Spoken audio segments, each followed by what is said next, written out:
What is going on, everybody? Mahone Capone here, live on Twitch, and this is Horror Becomes Them, Session 17, Thursday, January 26th, 2023. I am excited to be here. I am excited to have you all here with us. We had a very, very emotional last session.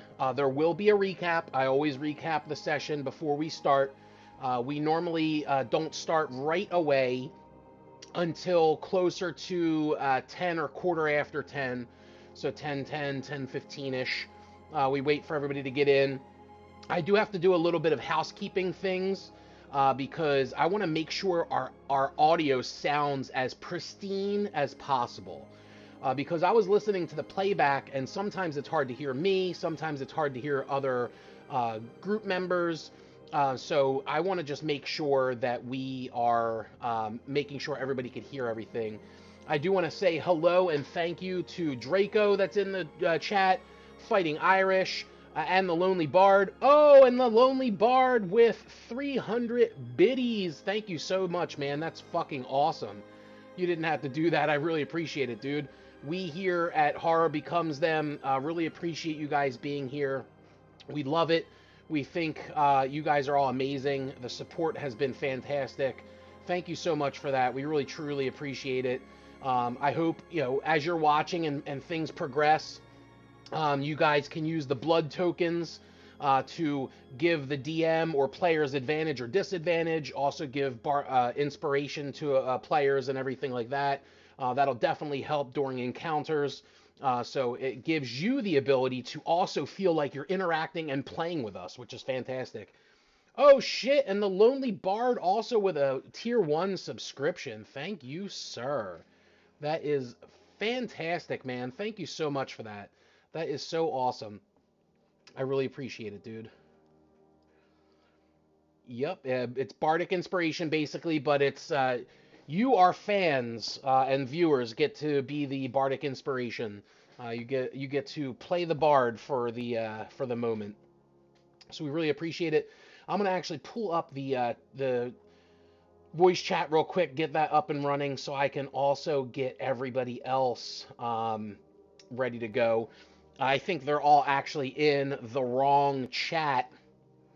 They're in the general voice chat, not the session voice. So let me go and let them know. Hey, y'all, you're in the wrong chat. We got to go to session voice. All right, so I think I let them know. They might have heard me. They might not have heard me. Hopefully they did.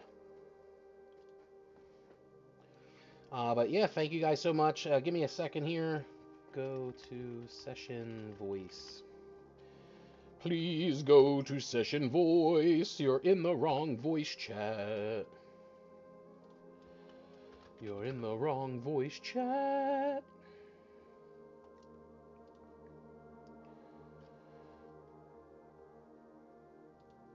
Six to seven, y'all are level 7. So yes, our wonderful adventurers have leveled up. They are all now level 7, which is pretty awesome. What is going on, Roman? Hello, sir. What is up? Thank you so much. Yeah, sorry about that. Nightbot's weird. Nightbot does not like when you spam with the caps. I have to figure out how to fucking fix that. I don't give a shit if you guys yell at me in caps. My caps lock is on. I don't really care about all that. I'll figure it out at some point. I do want to fuck with the Roll20 audio. Let us know in the chat how everything sounds voice-wise.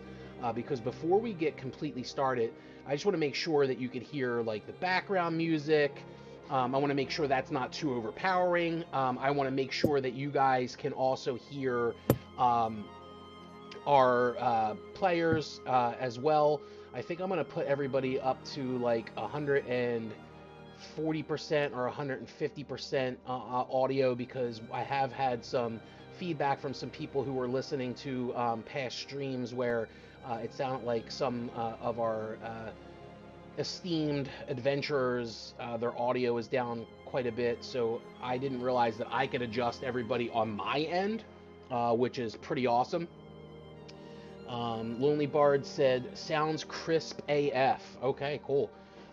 So at one at a time, I'm going to have the group talk. So Namira, say a few words. Sorry. R.I.P. Namira. Jade, say a few words, please. I was about to say, I don't think I'm Namira anymore. You can't introduce me like that anymore. You're correct. I apologize for the sleight of hand there. It's all good. So, how do you feel about what happened?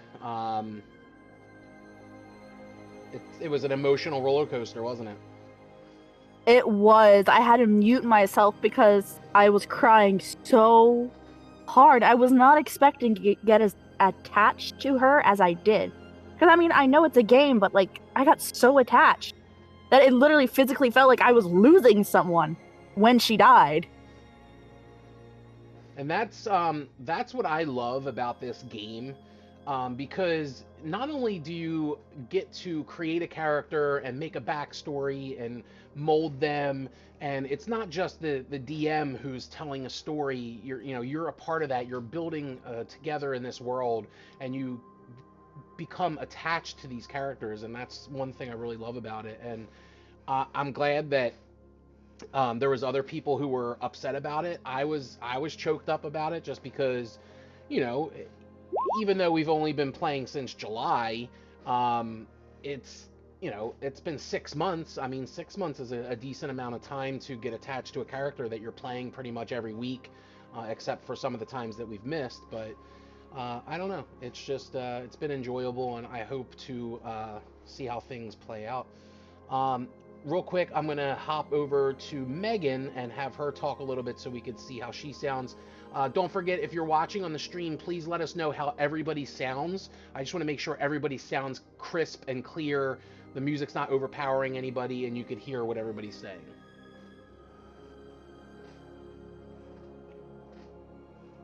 Hello. Sorry. You're good. Distracted by a dog. How are you this evening? I am fantastic. Work's been a little shitty, but other than that, you know. So they're saying Hemra sounds a bit low. Let me try to adjust her.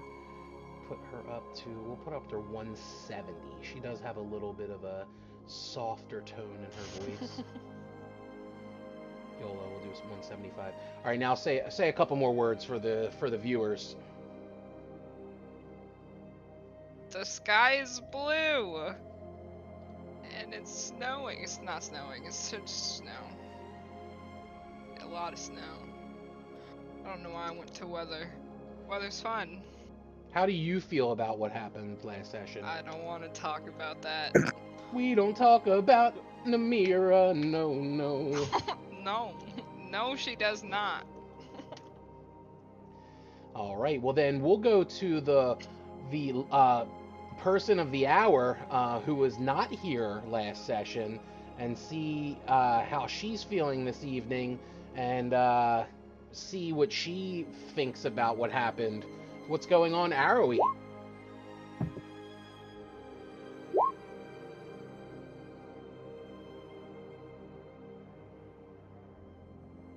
She's muted. We can't hear her. Or she just doesn't want to talk about it either.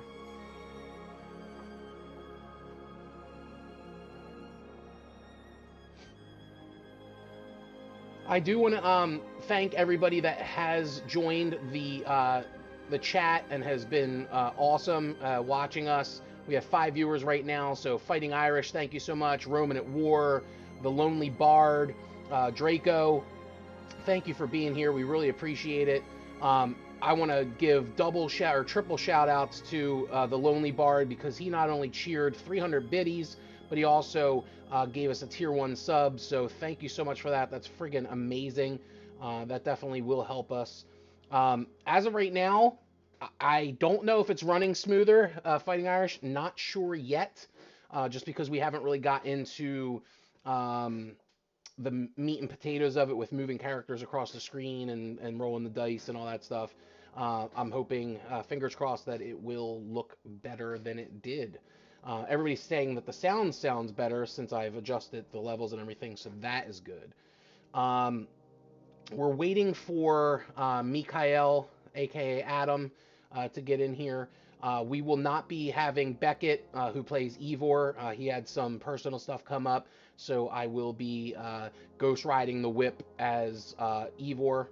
Hopefully, I don't have to make any kind of crazy, um, you know, decisions as him. I don't like doing that. But so real quick, yeah, we'll go to Arrowy so I could check out her audio, and then I'll go to Mikael. I have a question. I may have an answer. Is Mikael fine? Is Mikael what? Is Mikael good? Is he good? Like Has- is he alive? Correct. Yeah, he didn't die last session. It was just Namira. Then this is my theory. He led them there. He got her killed. It is him. I have I would like nothing to to back rebuttal the this statement up. that I was not there at all. So I have no evidence for this. Just my own intuition. Perfect. Chat, how does Arrowy sound? Does she sound crisp and clear?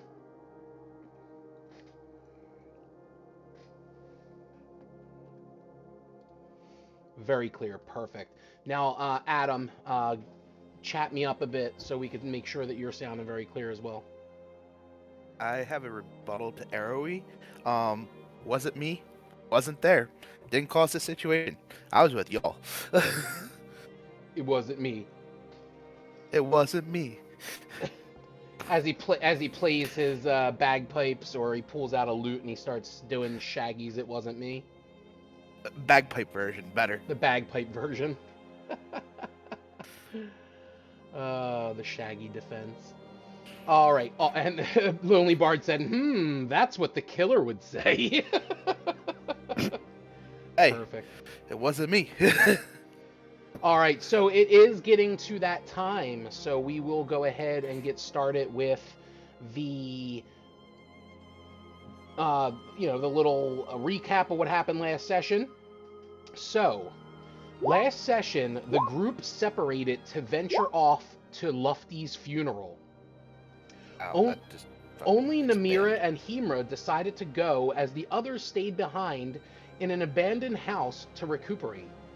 While at Lufty's funeral, Namira and Himra were attacked by 6 lifeless shells. The nameless monk and Rogar, the owner of the Golden Goat Tavern, stepped in to try to fight them off, but unfortunately, before they could kill off all 6 of the lifeless shells, both Namira and Rogar were killed in action. Luckily for everyone else at the funeral, Himra and the nameless monk were able to finish off the creatures before any other lives were lost. Ivor, Mikael, and Arrowy made their way to the cemetery after it had been a while since their friends had gone to the funeral. This is where they find that their friend had been killed in action. They have a small funeral for both Namira and Lufty, and are then invited back to the nameless monk's home to lick their wounds. This is where Himra, holding the bag of holding of Namira's, finds a few items, including what seems to be a journal, and reads the journal to herself as she cries in a room alone. What will happen next? Find out here tonight, only at Horror Becomes Them. And that is where we will pick up for the evening. So let's take us there.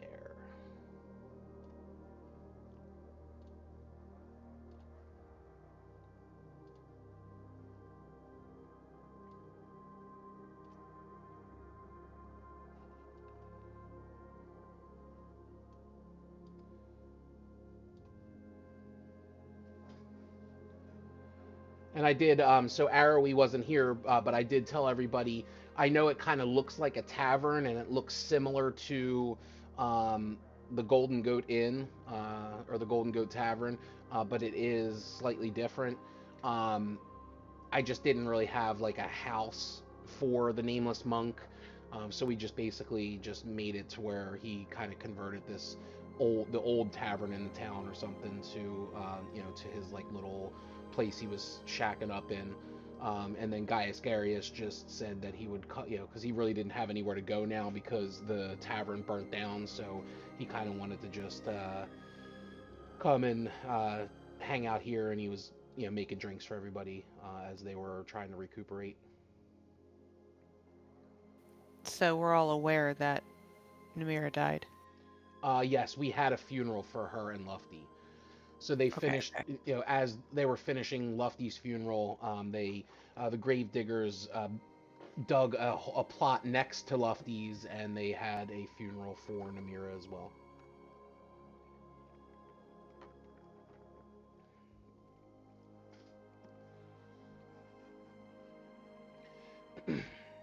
And I will say at this point in time, um, we're basically picking up right where we left off with everybody like laying down and getting ready. So I won't say that you got a long rest yet, but we will, get there at some point in the not too distant future.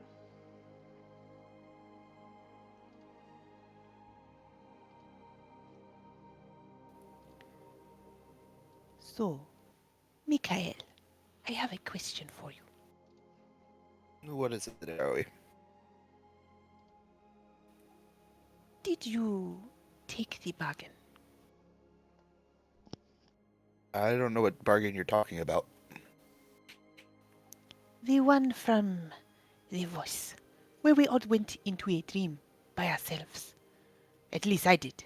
I assumed you all went somewhere dark and brooding, much like I did. And someone said they could give you something. Did you take that? I didn't have a dream like that. I haven't had any voices. Oh, that is unfortunate. Let me ask you this then.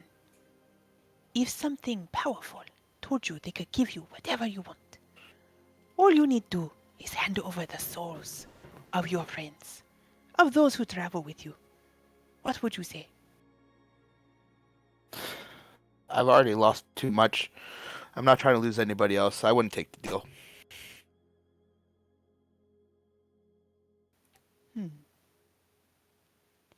Well, what do we do now? We have lost the mirror, and that is what they wanted. So what do they want now? The only thing I could think of is whatever happened to them wouldn't happen to everyone. Maybe find a way to, bring back the dead, maybe? They're really good at making people dead. You think they want that girl back? The one who died? I think so. It's, to me, only seems like a logical conclusion. I mean, why else go through all this not to try to get the girl back? Erwi slams her little bunny paws down on the table. Well then, we know what to do. I have a way to bring her back. It will not be pretty, but she will be. Maybe that stops everything. Yes? It's not a bad idea. Good. We will give Himera a few more minutes to herself, and then maybe we bring us all together. We figure that out. I agree. As you're talking, Ivor overheard what you were saying, and he comes walking over to the table. Arui, were you just talking about bringing Namira back? No. Then what were you talking about? There was a girl who died here. Well, in the city. From the city. And She seems to be the cause of this, or her death is. And therefore, if we bring her back, perhaps those who are angry will not be so angry. Oh, are you speaking of the daughter of the man who is in our heads? Yes, that sounds about right. That might be a good idea. How can you do it?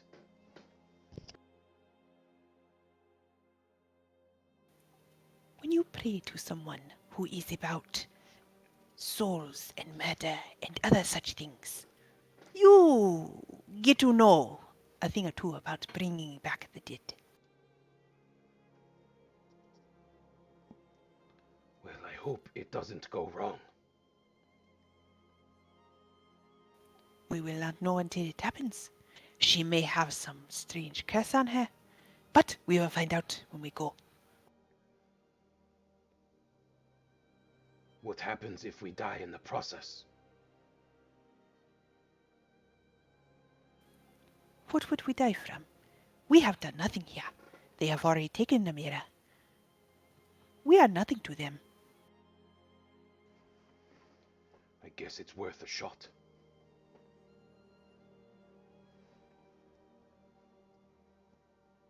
Nukael, I will- are you on board? Okay. We do need to see if Himra is as well.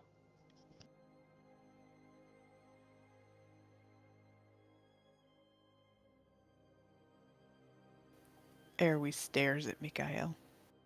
Yes, we do.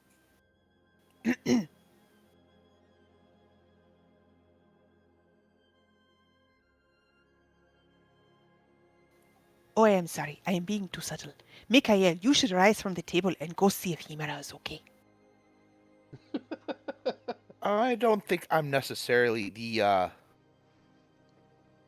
most qualified for this, or that she hates me.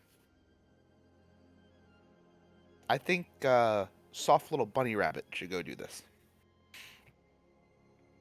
Well, as we do not have one, we only have a hare. I will go.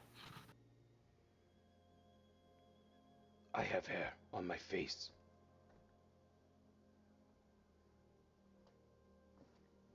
Erwi stops for a moment. Is like, No, I just keep going. All right, so Arrowy goes and heads towards where Himra is.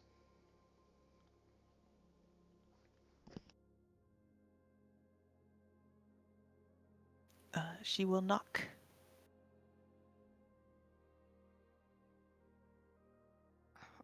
I don't think you'd hear anything because she's looking at the journal.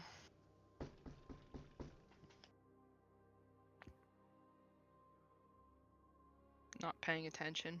I don't know why I just knocked on my desk when I'm fairly certain that I have a knock on the door sound effect. I'm like, why did I just do that? Here, let's do that again. There you go. I don't think Arrowy would bang on the door that loudly, but I was gonna say that was very loud. She's like, tap tap tap tap. she does like a little tap. Himara, it is Erwi. Are you still in mourning? She's. Am I still in mourning? You mean from Namira just dying? Yes, it has been several hours now, and I just wanted to know how long you will be. I'm sorry. I'm sorry. I'm sorry. I'm sorry. She says it's been several hours. I want to know when the fuck you're not gonna be mourning your fucking girlfriend, basically. Do we need to wait another 3 or 4 hours? Maybe a half a day? Okay, I'm gonna put all the stuff back into the bag of holding. And then I'm gonna get up and open the door and step out.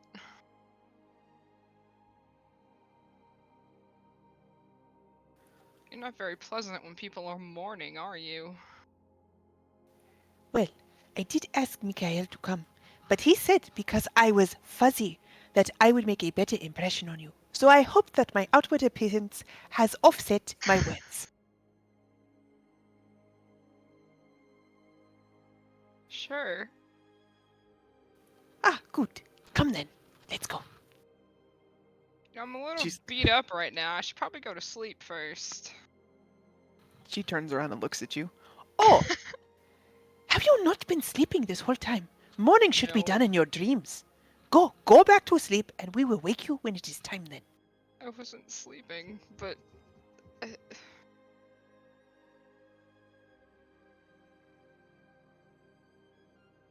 She shoos you with her little bunny paws. Go on now. Go do to you sleep. have questions for me? Oh, should I? Is there something I should know? Did you do this to Nomira? Yes. Yep. 100%. Oh. Well, I did not expect you to be so forthright, but I'm sure you have your reasons. But we have a plan. Do you want to know it? First off, Error, you know I didn't kill Namira. Secondly, what is your plan? It is to raise the dead girl. The one who was the daughter of the one who keeps speaking to us.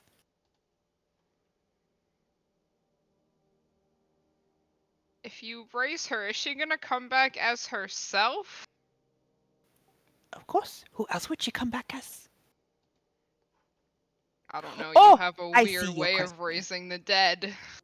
You are asking if I raise her, will she be revivified and beautified as she was, or will she be a zombie? No, she will be a zombie. Yeah, we probably shouldn't do that. I think that would piss off my grandfather a little bit more than he already is right now. Great Oh. grandfather. Yeah. Wait, did you say great grandfather? Oh, you know the person who speaks to us. We already had this discussion. Did you tell us that? I did. Oh, I thought you didn't tell us. I thought you held that No, back. I Well, it was told all of very you well- after I got out. We got back from the island. Oh, okay. Would it? What does he want then? Have you spoken to him? Do you know what we should do?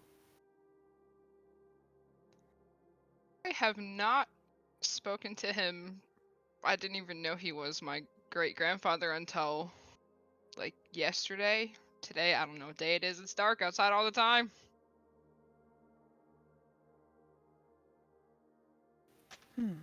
Then here's a new plan.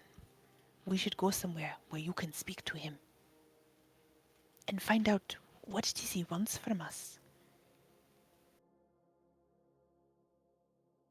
Haha, speaking to my great grandfather. That sounds like a great idea. That didn't go so well the first time. He got buried alive. True. But then he wanted something. He wanted someone that was next to you. Now, she is gone. And there must be something else he wants. And you are the only one who truly can speak to him. Right? Blood is blood. Before we decide to go forward with that plan, can I sleep first? Oh, yes, of course. We would not want to take you like this. He would have the advantage. Perfect.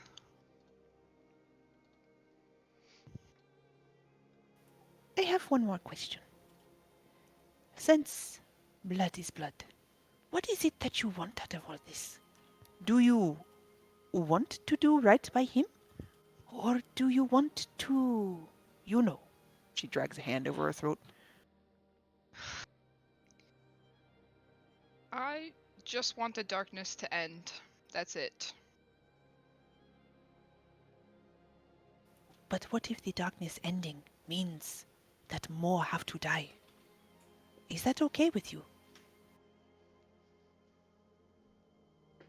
That's the only way to get the darkness to end. Then it must be done. I have an oath to my god, and my god is making dang well sure I follow it. Well, make sure you pray to your God before you sleep. Perhaps they will come to you and speak to your dreams. Tell you a way that we should go. I'll try. He hasn't been too helpful as of late.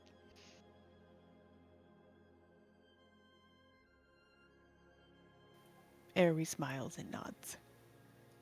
Try harder, now that you have sacrificed something. Even if you did not mean to. Ah, and Himera. I know you did not kill her. But sometimes humor, it helps, right? You laugh from your belly, and your heart will heal. She just looks at you and nods. She smiles and goes back.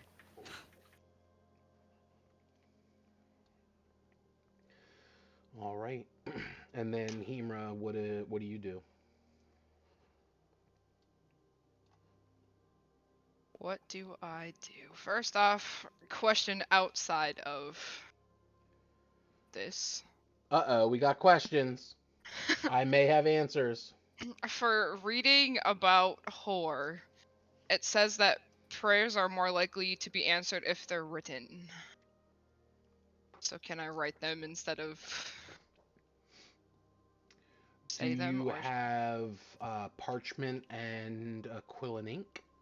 that's a good question. Probably not. Why would I have those on me? I guess I'm gonna say them. Now, one thing I would say, and this is just as a ruling of me being the god of this campaign. um, I would think that you already knew that about your god. Um, that you would communicate with him that way. So I would say that most likely you would have some type of writing utensil and some type of parchment or paper or something. Um, but also nudge nudge reminder, you have a bag of holding, and you can get a lot of stuff out of a bag of holding if it's in there. So you could always think about what you might want out of the bag of holding and just see if it's in there. I don't know, maybe. I mean, I know she has the journal and she had to write with something. Exactly. So I think you answered your own question with my help. Yeah. But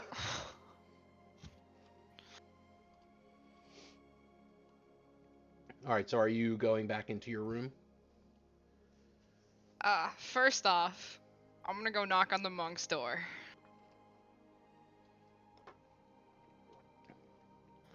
Y'all need to take baby steps when you're walking through the board. Fine. No, you're already there. Because I have it like super zoomed in, so it looks fucking cool on the stream. And I just see you're at one spot 1 minute, and then you're out of the frame, and I gotta hurry up. I'm like, whoa. Okay, you're good. I'll start walking slowly. My bad. You're fine. I was just busting your balls. All right, go ahead. What are you doing? I'm gonna knock on his door.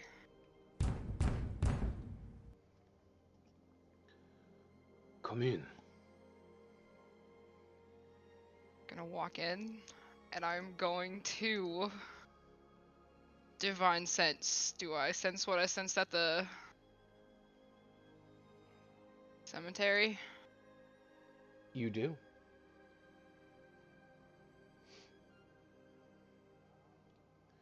Can I help you, Angel?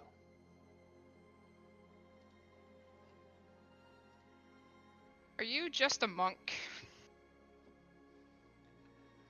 I guess it depends on who you ask.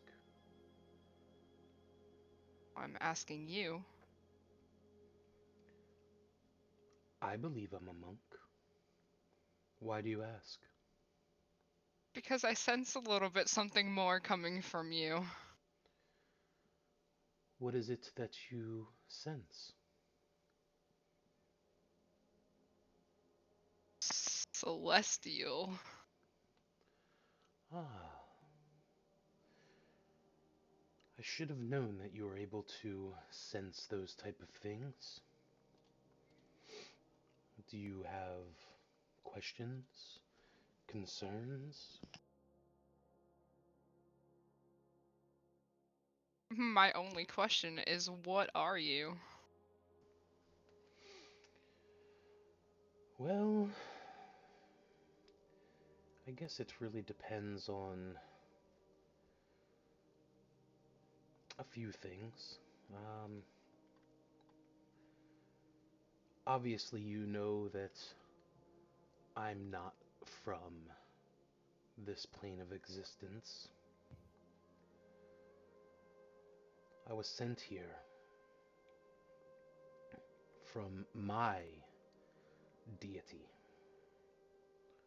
to protect and serve this plane of existence from things like the bastard who is doing all of this. Things were good for a while. I would drink. Why do you think the alcohol that Namira would drink with me didn't affect me at all? I don't think I ever saw her drink with you, but Oh, Hemer was never there when she was no, never because at I the... was in with Mikael getting killed. Oh, Murder. my bad, bruh. All right, we'll we'll back that up a little bit then. Um,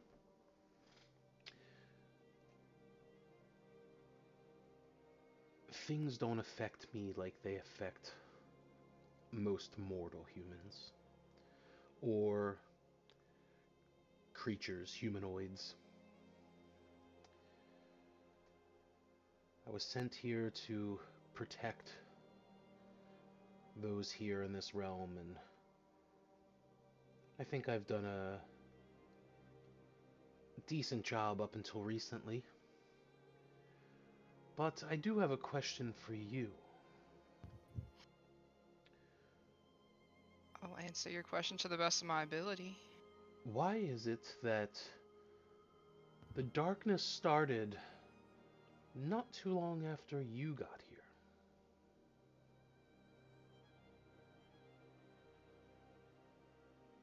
That the darkness has been following me for a long time. I just wanted some help. I did guess I didn't think about bringing it here, but I'm assuming it would have come here regardless if I showed up or not. Why is it following you? That would be a question for my great-grandfather.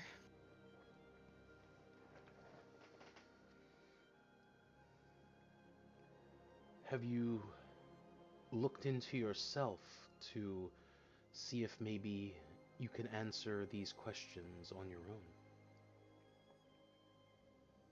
I haven't really had the time yet. I just found out that he was my great-grandfather not that long ago from my own god. I would pray to your God.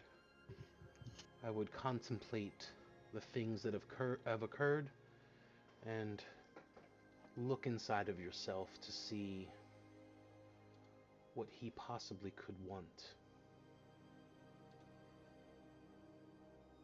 Yeah, that was my next step.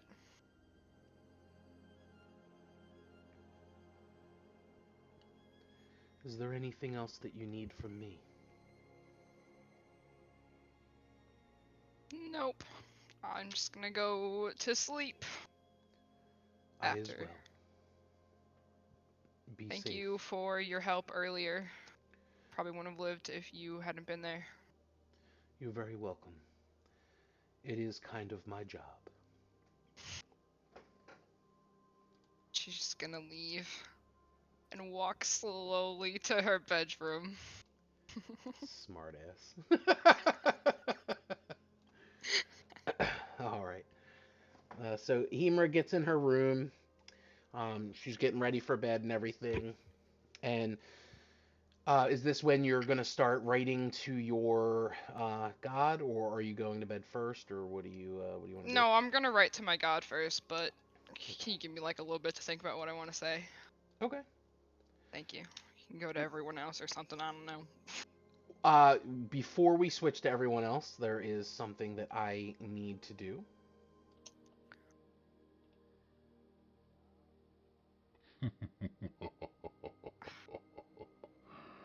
Hello, my beautiful great-granddaughter. I'm sorry that we had to meet this way.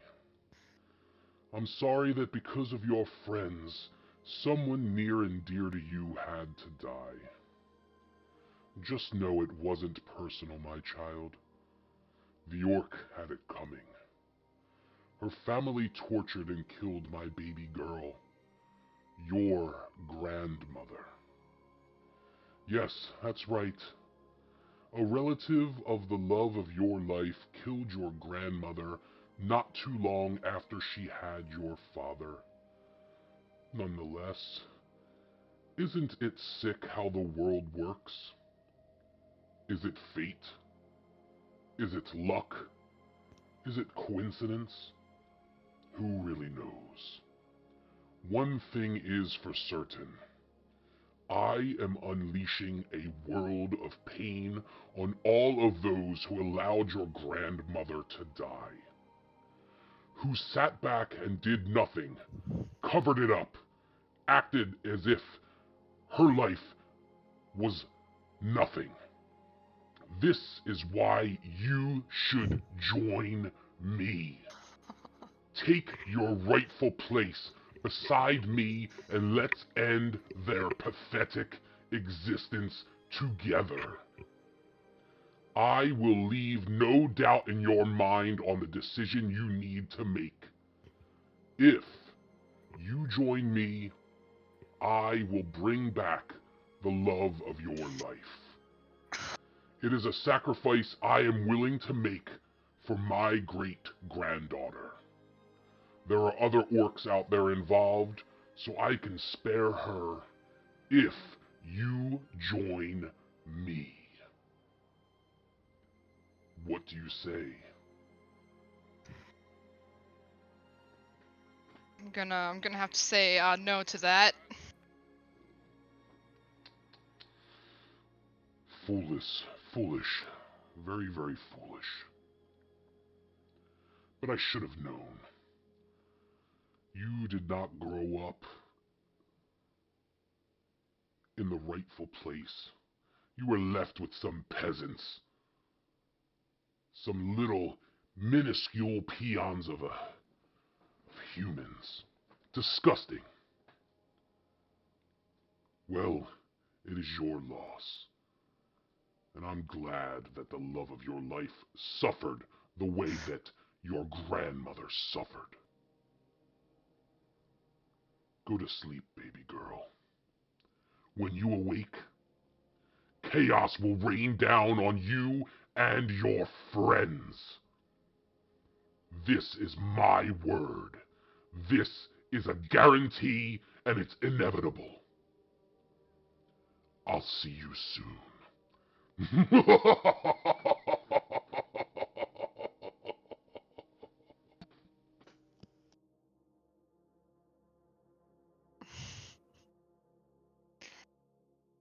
And just then, we will go over to the group just hanging out on the other side of the wall there. Also, Himura's gonna start walking to that group Okay. before I go to sleep.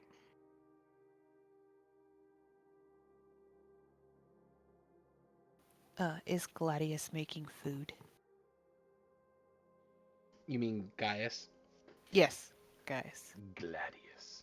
I am Gladius. No, yeah, Gaius is just kind of hanging out there. He said that he told the group when they got there that he would make them food, he would give them drinks, you know, whatever he could to try to help out.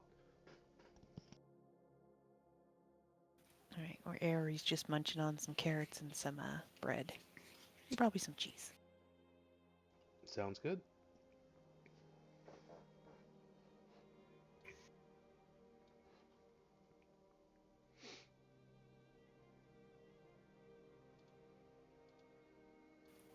Did you pray?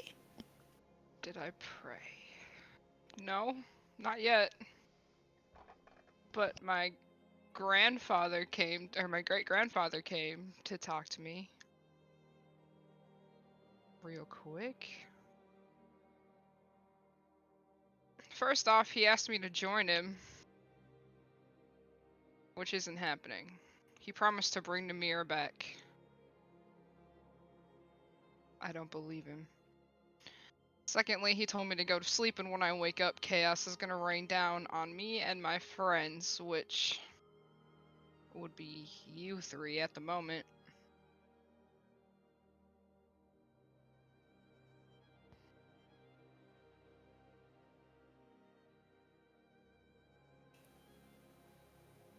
That is all? I mean,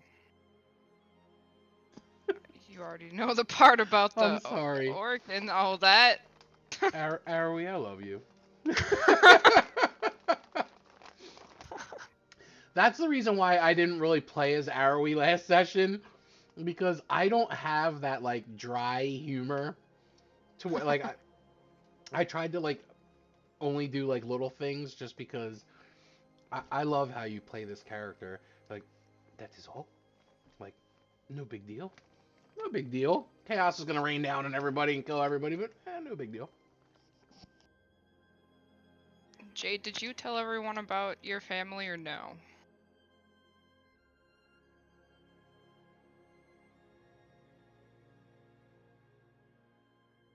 Are you here? She's probably muted.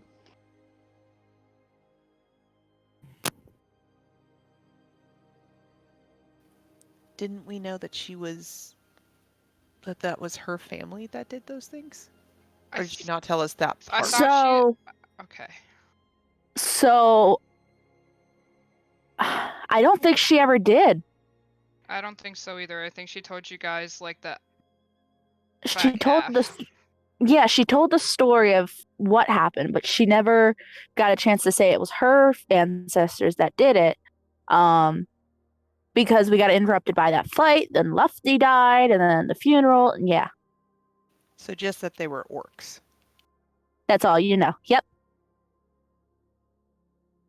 Well, they're about to know more, I guess. Alright, so Hemera will sigh.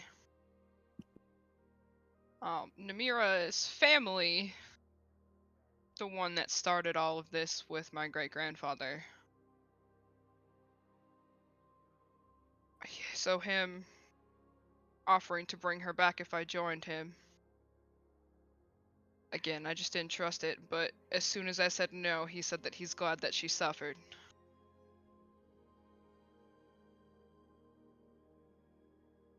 So I'm still not quite sure what he wants. I guess I do know what he wants. He wants everyone who took part in or had anything to do with his family getting hurt to be dead, whether it be relatives of those people or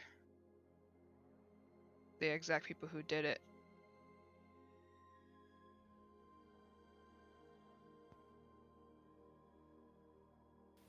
Did he give you a list, perhaps? He did not. Then how are we to know who these people are?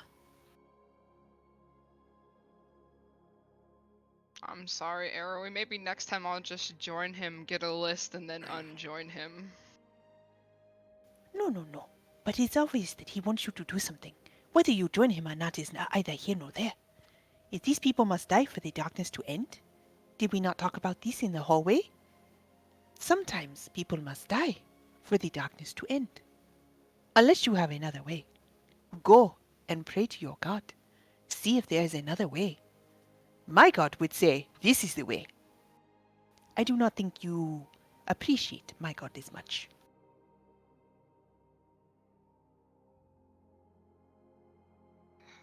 She's just gonna walk away.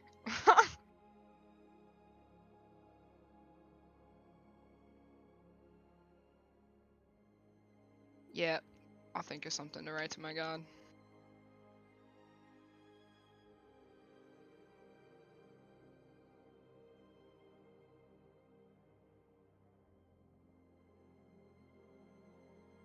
All right, so she goes into her room and she's thinking about what she wants to say to her god, and we're going to stay at the table with Arrowy, Ivor, and Mikhail.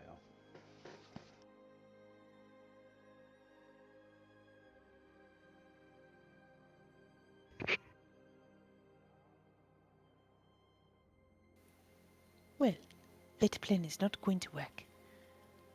What do you say?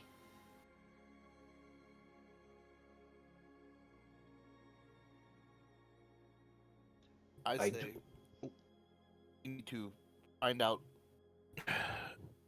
what the hit list is for all these people that apparently caused her grandfather, their great grandfather, all this pain. I do think it's rather convenient that her great grandfather came to her while she was in her room alone. Something seems suspicious. Or that might just be me.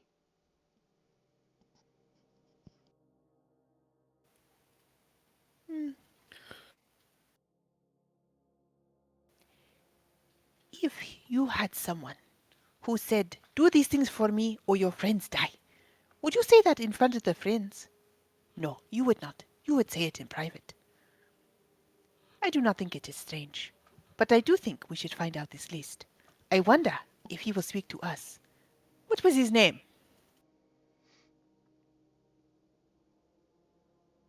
I just call him voice in head. I've yet to hear this voice in my head.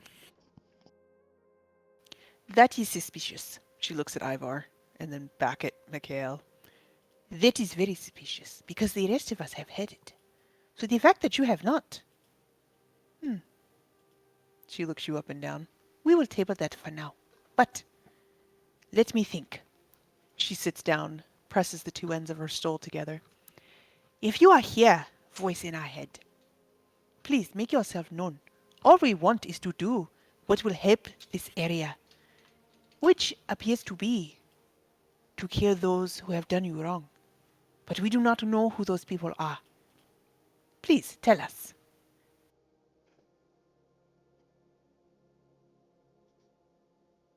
You hear nothing. She's going to nod her head. I see. How many then? Good. I understand. It will be done. Thank you. And I hope that in time you will let this place go. She looks at Ivor. Do you understand his instructions?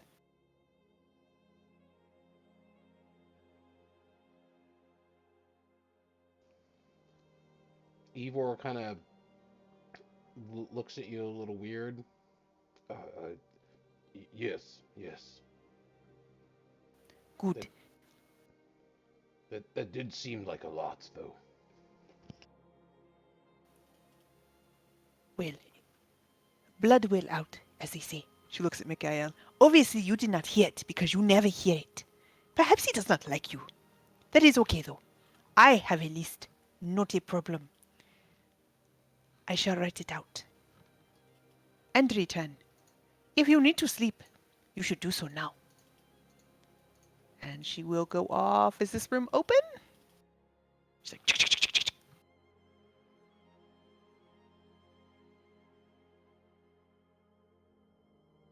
So, Ivor, did you truly hear something? Sorry, I was muted. Arrowy said something. What door is open before you? is this door open? Yeah, all the doors are unlocked. Yep. Okay, she's going to go inside, close it, and then sit down and start writing. All right. And then I'm gonna roll an insight. You get a chance? oh, you wanted to roll an insight check on what they were saying? Yeah. Okay. Yeah, go ahead and roll an insight check. Like while Arrowy was at the table, or after Yeah, she's I already think you, left? yeah, Okay. that's what you wanted when you're having a conversation with Ivor, or with all of them. I was kind of. Hold on a second. No, I was just kind of when she wasn't there. I was kind of seeing if, Ivor was kind of like lying or anything like that, trying to like perceive what he was. Okay. Oh yes, yes, I did hear the voice. It is strange, though. They want a lot of people to die. So apparently a lot of people did this to his daughter. Interesting. Okay, well, it's weird that he doesn't talk to me, but then again, I wasn't an original party member here, so It is I guess in kind of time. kind of strange, but like Arrowy said, we will table that for another time. All right, well, I'm gonna go sit by this fire here. Have a good night, Ivor. You as well.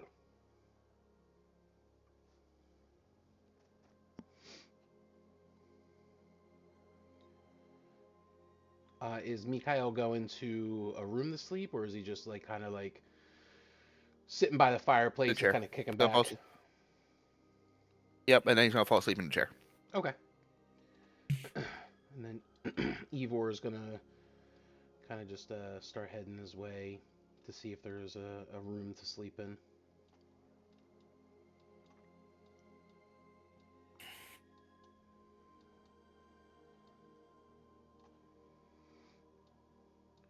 He's gonna make his way here, and he's going to, as as Ivor would, bang on the door.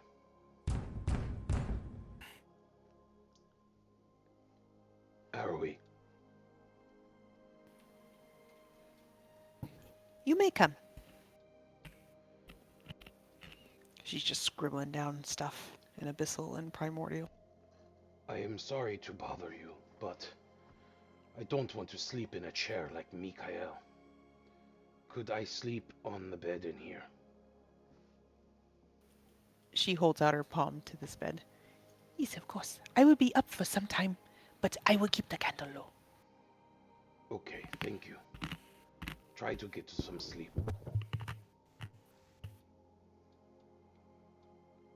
And Ivor lays down and starts falling asleep. Then we're gonna go up to Himra. What is young lady doing?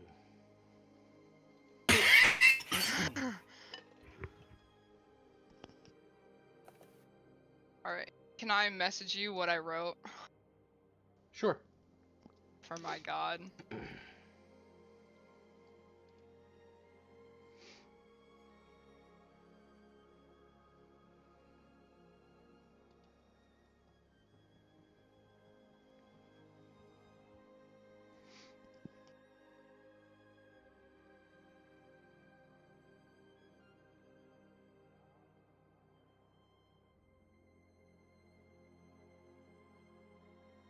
Alright, and then before I go to sleep, I'm just gonna say out loud, hoping that my great grandfather is listening somewhere.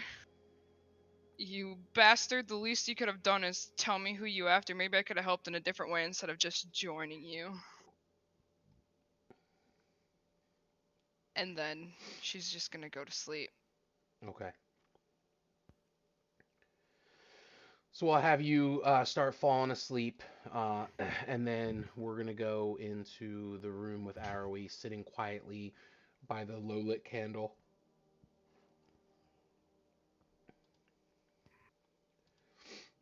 And Arrowy, I don't know if you saw, I sent you a message.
You want me to do like history or religion?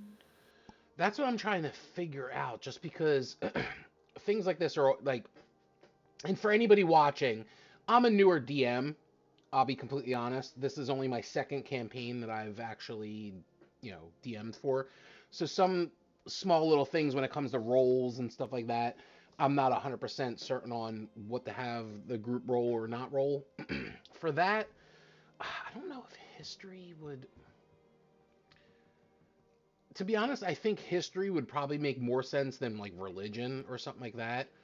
Um, so yeah, go ahead and roll me a history check, and then I'll let you know one way or another.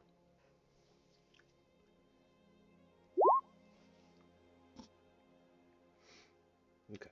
Um, so I'll just send you a message because it's just you. Okay. Okay.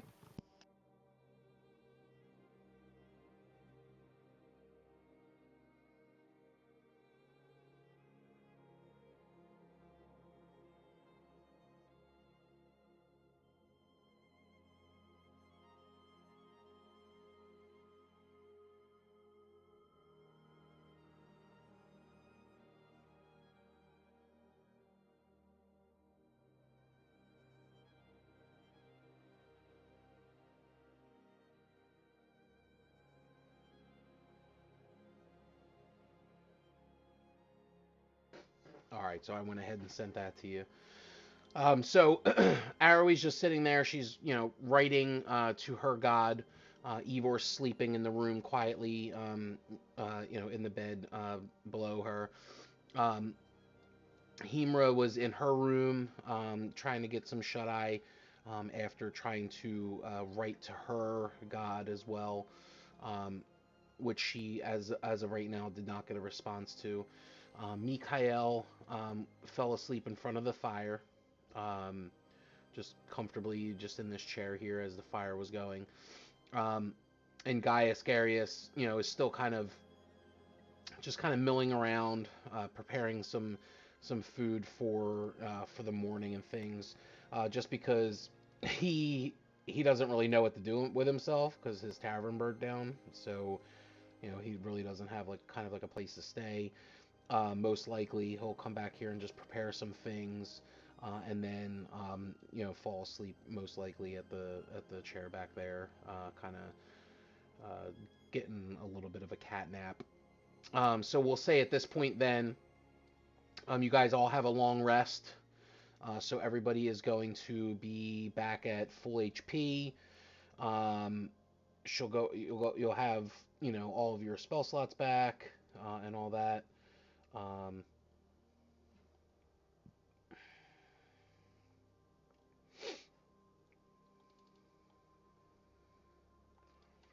get the nameless monk back where he was.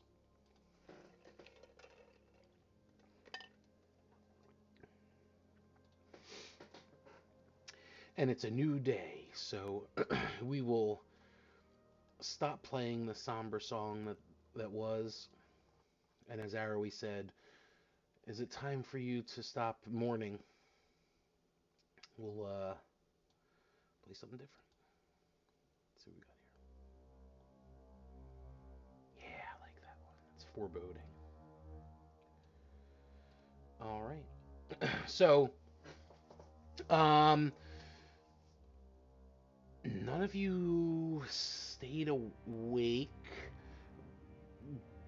Did anybody sleep through? Like, did everybody sleep through the night, or did anybody um stay awake a little bit to just like keep watch, or?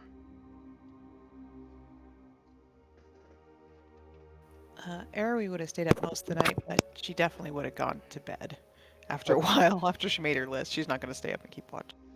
Okay. Um, yeah. So, what's that? I was just gonna say, Mikhail wasn't sleeping the entire time. He would like sleep for a little bit, wake up, sleep for a little bit, chair's uncomfortable, get up, walk around, come back to the chair, sit down, sleep again. So he's kind of like up, not necessarily keeping an eye on things, but he was up and down throughout most of the night.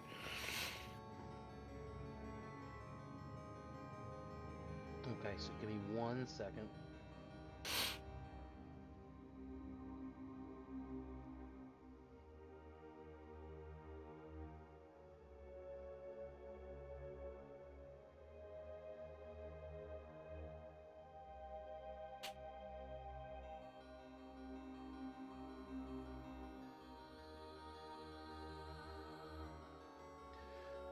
All right, so what I'll have Arrowy first.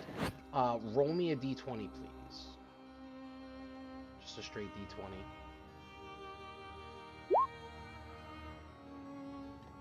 All right, and then Mikael, you as well.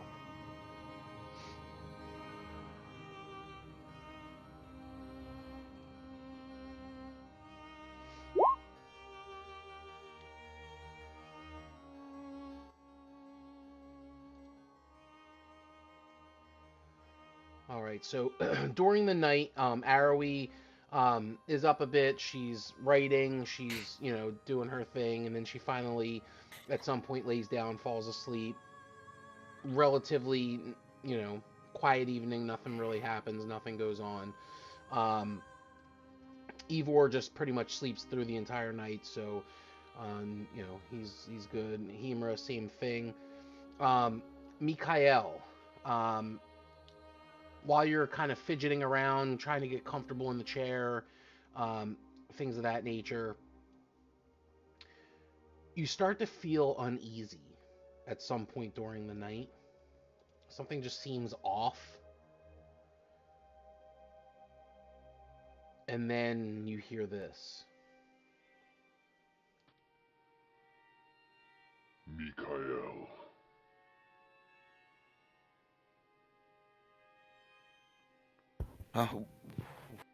Who is that?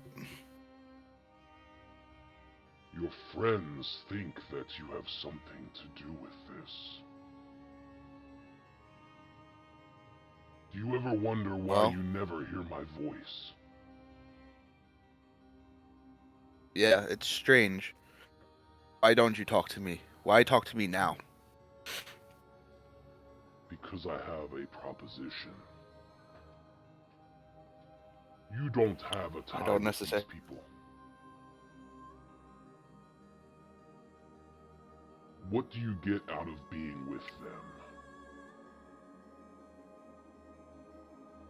Well, ever since I came to this town, I've been stuck in this darkness. They have seemed to only be the only ones trying to figure out why it's happening. I tagged along. Thus, he gave me the opportunity to find that damn doppelganger and finally put it out of its misery. Think about it, though. What brought you here? It was the doppelganger, is that correct? It was. And where is that doppelganger now? Well, as far as I know, dead. Who do you think brought the doppelganger here?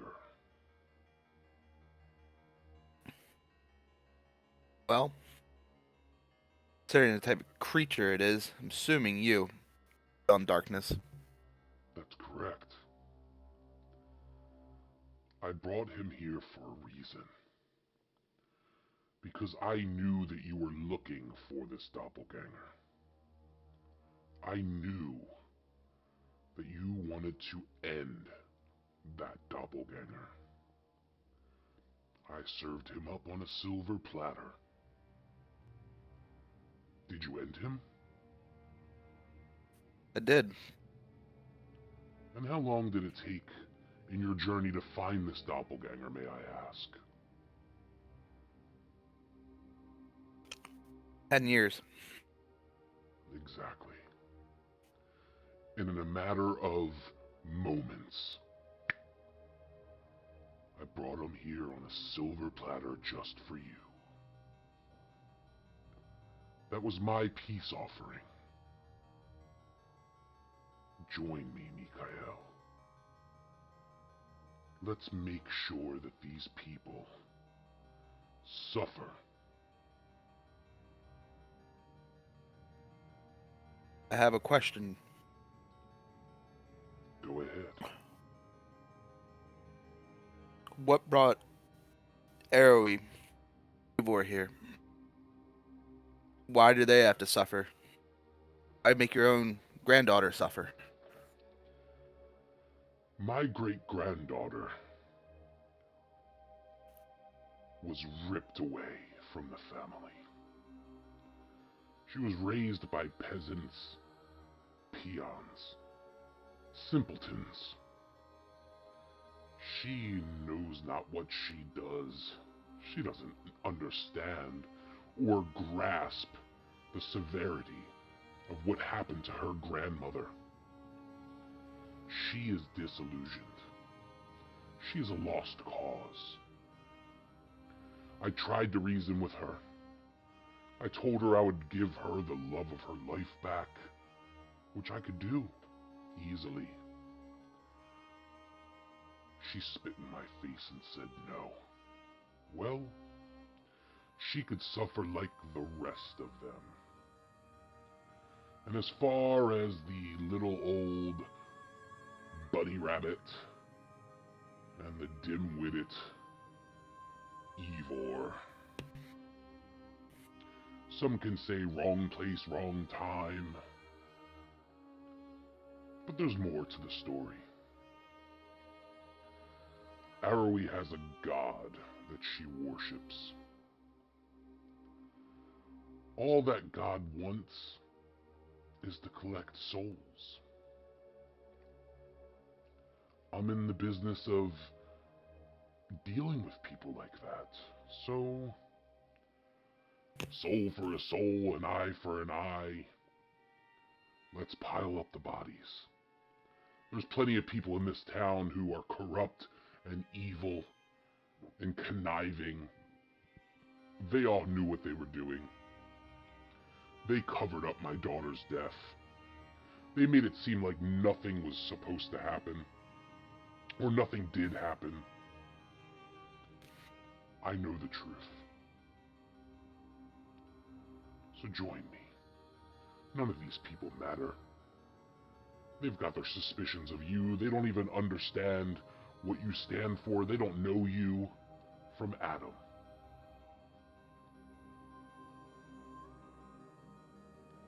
Well, what do I get out of it?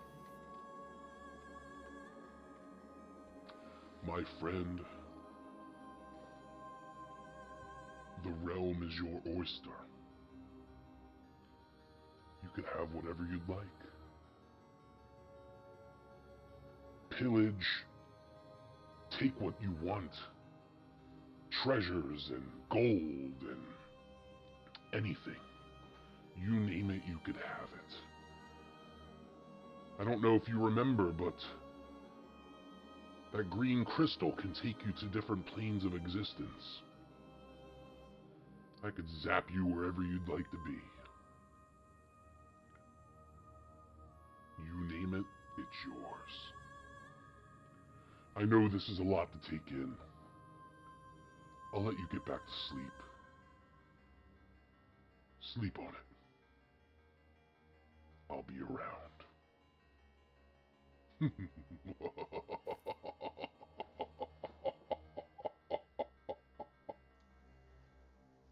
And the voice goes away out of your head.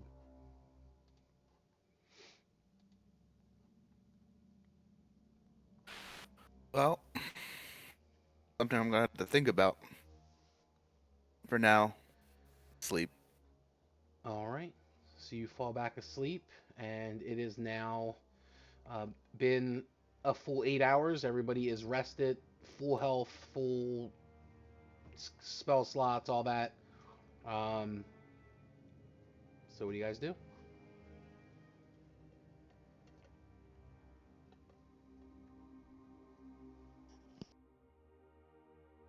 Ari's gonna wake up and start her morning routine of putting all her stuff back on and making her silent prayers. Okay.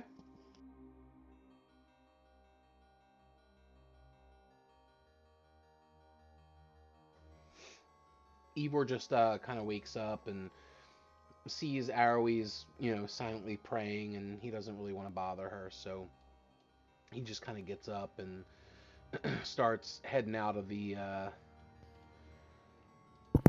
room, and he makes his way into the dining area and goes and sits up at the bar area. Gaius, are you there? Hello? And he doesn't get a response. He kind of looks over at Mikhail. Mikhail. Nukail. Are you awake? I'm awake now. What's up, Ivor?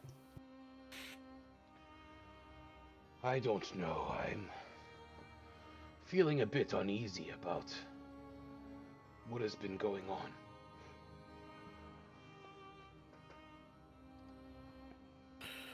What do you mean?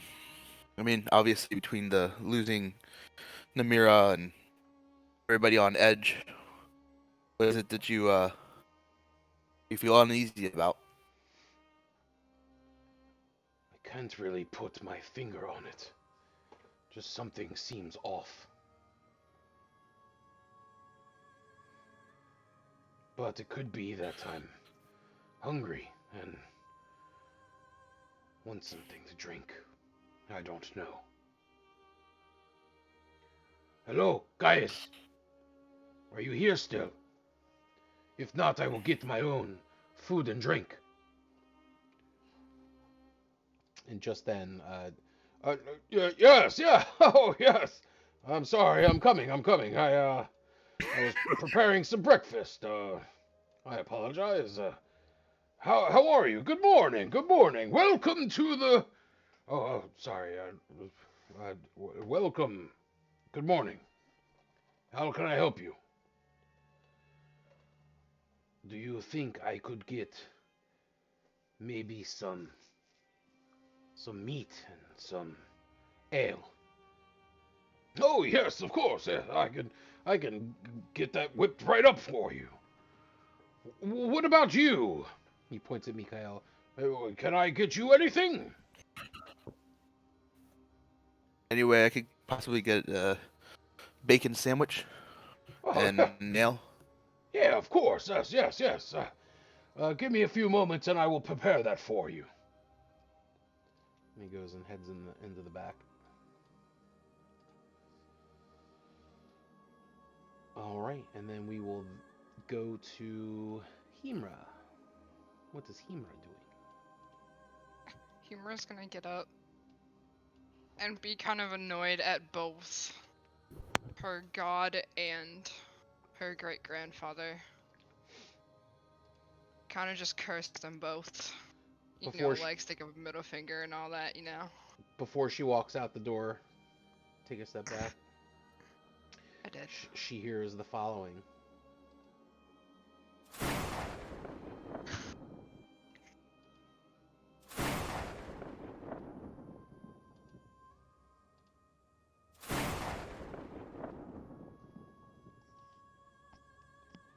You summoned me.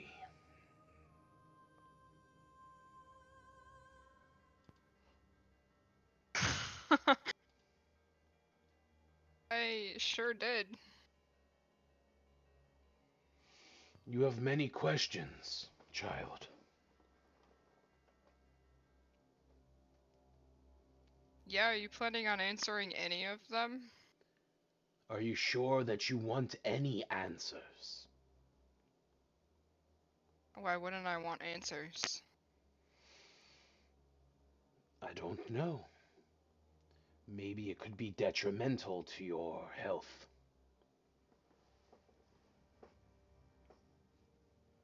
If it'll help save everybody else, I will take those answers. Don't say I didn't warn you.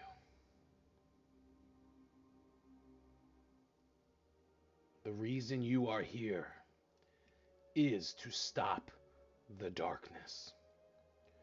Your great-grandfather caused this darkness because some reason he thinks that the entire town turned their back on him and his family. You understand how ridiculous that sounds, am I right? Did they help him? Try to help him? They did. His daughter was at the wrong place at the wrong time. And unfortunately, things happen. It's life. She left the tavern all alone, and something tragic happened to her. Your great-grandfather was already dealing with loss. He lost his wife, your great-grandmother.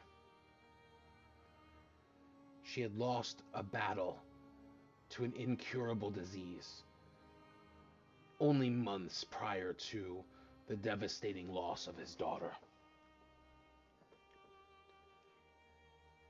That sent him into a spiral of depression, anger, resentment. He's trying to take it out on the entire town.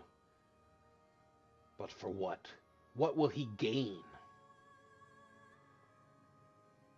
He just wants people to suffer the way that he suffered. Sometimes, how could you blame him? Are you suffering right now?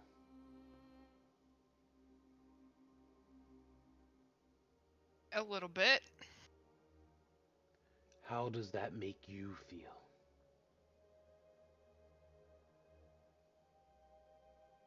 Angry. Sad. At the same time. What are you going to do about it?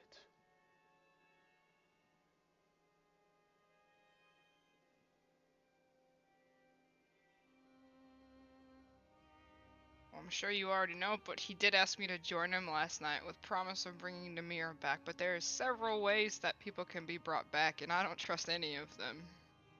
That I've seen so far, anyway. You are as strong as I knew you would be.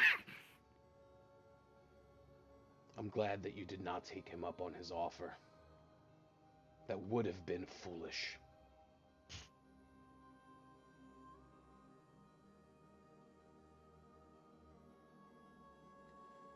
There are plenty of people in this town who still have a connection to those who did what they did to his daughter. As well as people who, quite frankly, didn't really help your great-grandmother. He will not stop until they are all taken care of. You need to stop him. You need to find him and do what is to be done. Do you understand? I understand, but why is everyone else here? That is not something that I can answer. In due time, my dear. In due time.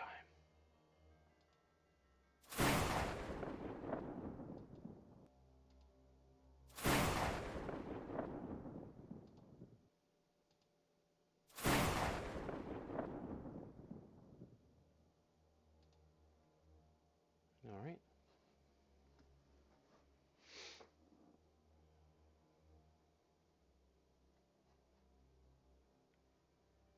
So what do you do? She's just gonna mumble under her breath, wouldn't the darkness go away faster if we just let him kill people? As an annoyed thing, not like a she probably means it thing.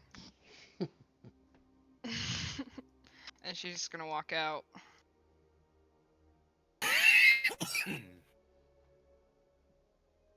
All right, and as she walks out, she sees Arrowy sitting at one of the tables there, probably eating some bread and some cheese, and I think Arrowy picked that up off of Tantalus. They love their food.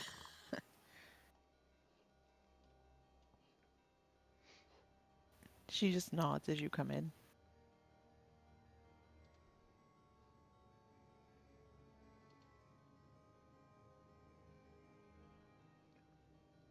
Himura's not gonna say anything right now. I'm sorry. I have to pause for 10 seconds for station identification. I'm only just saying that to be silly, but I do need to pause for a second because somebody by the name of Helium and Drake in chat said, I want to sex Hemra now. What the fuck? Okay. And then Fire Frenzy did like a me it's just like a the number 0 dash and like a little O, like kind of making like eyes like, huh? I was thinking the same thing. Okay. Sex up some Hemra. Strange. But thank you for watching, everybody. Don't forget the blood tokens here on the bottom of the chat. If you get 500 blood tokens, you can give the DM or players advantage or disadvantage for 500 blood tokens, or 700 blood tokens gives a player of your choosing inspiration.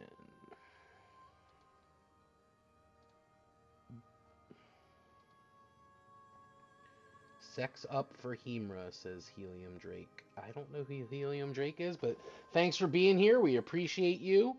Yeah. Apparently Hemra's got some sex appeal.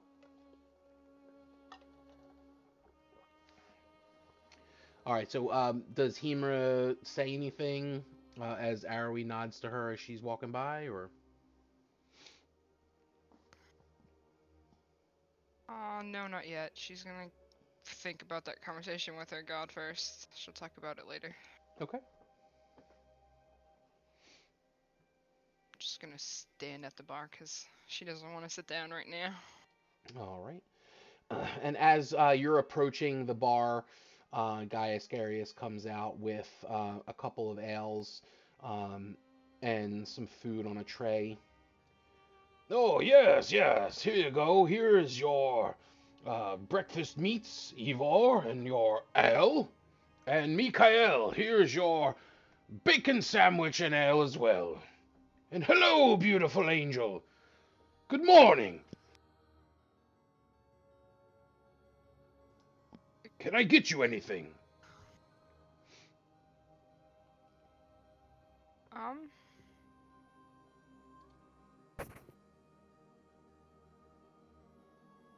What did you already make? Well, I have some bacon and some cheese and some bread, and I made my famous breakfast stew. I'll try that. All right. Coming right up. Would you like it in a bowl, or would you like it in something bigger? Let's go with something bigger. All right. Coming right up. He goes and heads in the back.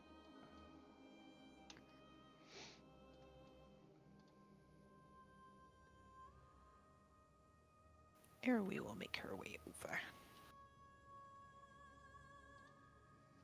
Or actually, she'll stay at the table. Better yet, we'll stay over here. Hemra. Hmm? How are you feeling?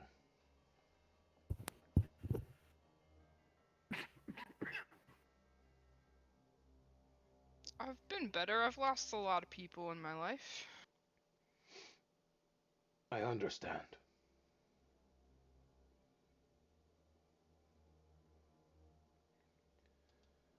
Well, what would you like to do about the man who speaks in our head?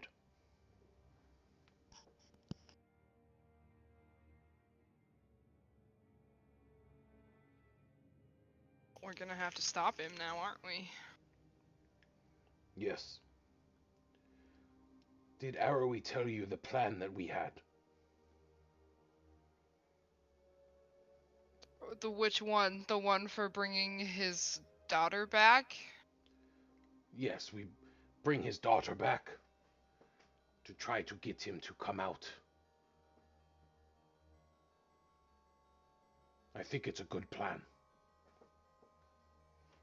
I think that plan might piss him off a little more than anything, but it might draw him out. It might be worth a try.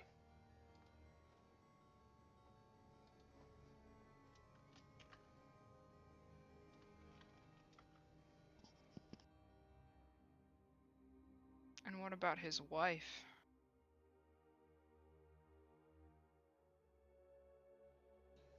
Maybe Arrowy could bring her back too.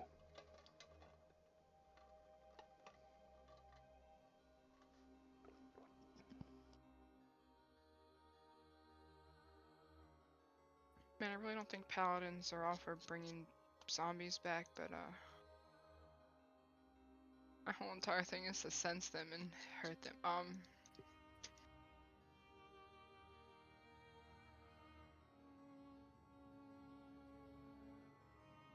What's gonna do one of two things, Ivor? That's gonna draw him out, and we're gonna have to face him in person, or he's gonna get really pissed and we're gonna have to face a whole bunch of things we don't want to face at the same time, probably. Well, he wants everyone to die anyway. So maybe we fight to the death. Well, that's not gonna get anyone anywhere if we all die. We die, we die. At least we died trying.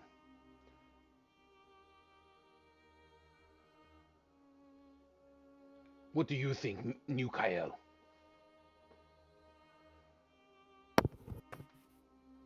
Hold on a second. Oh, those plans are not ideal, but we have to draw them out somehow. What would you do in this situation? Well,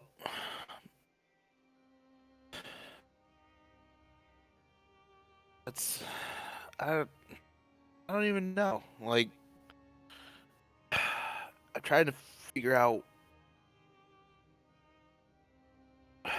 You know what?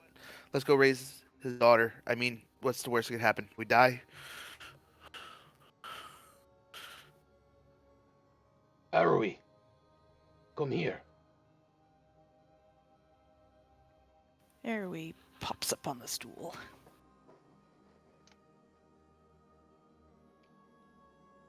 Do you want to still raise the daughter from the dead? No. We have decided, I thought, last night, to go after those for which have wronged him. You know what? That sounds like a better plan. I forgot about that. That was a lot of people, though. He said a lot of people in our heads. Yes, and it is okay. If a lot of people must die, 24,000, that is okay. You remember I told you before when we were going to raise the village? The few for the many. This is less than a full village. It will be fine. Okay. Are we all in agreement, then? We kill those on the list. Who's on the list?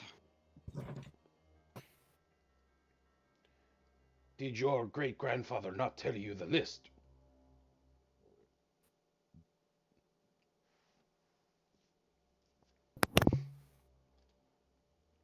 You know what? If he told you the list, he could just tell us who's on it.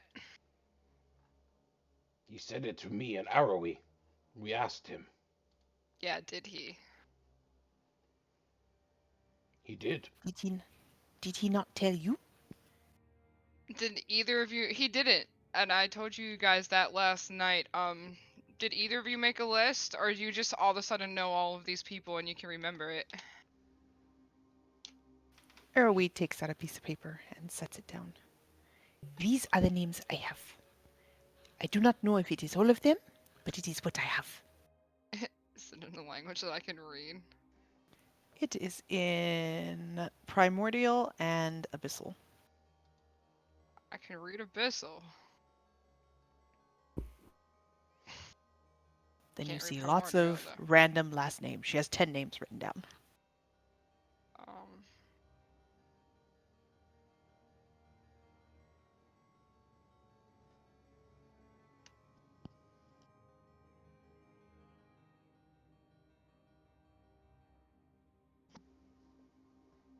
Does she believe that this list is real? Does she? Can I can I roll an insight? You sure can. Oh, fuck. Cool. I sure do.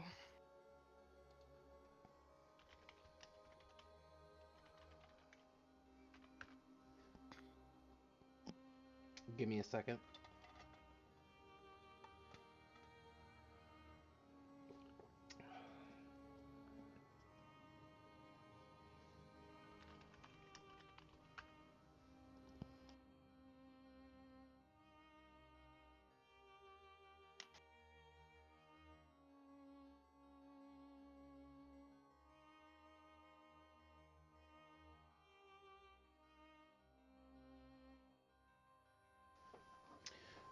All right. So you actually, um, you believe that these names are the names of people who had something to do with or are directly tied to someone who had to do with the murder of his daughter and the death of his wife. Fair Your, enough. your grandmother and your, what was it, great aunt or grand aunt, something like that.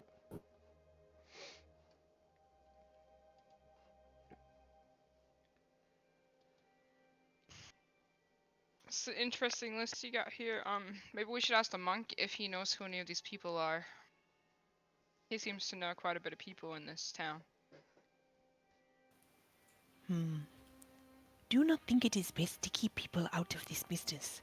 So many have already died who should have not.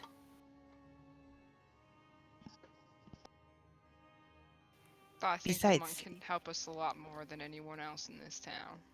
if we wave a list around saying these are the people we will murder, I do not think these people will help us. I do agree.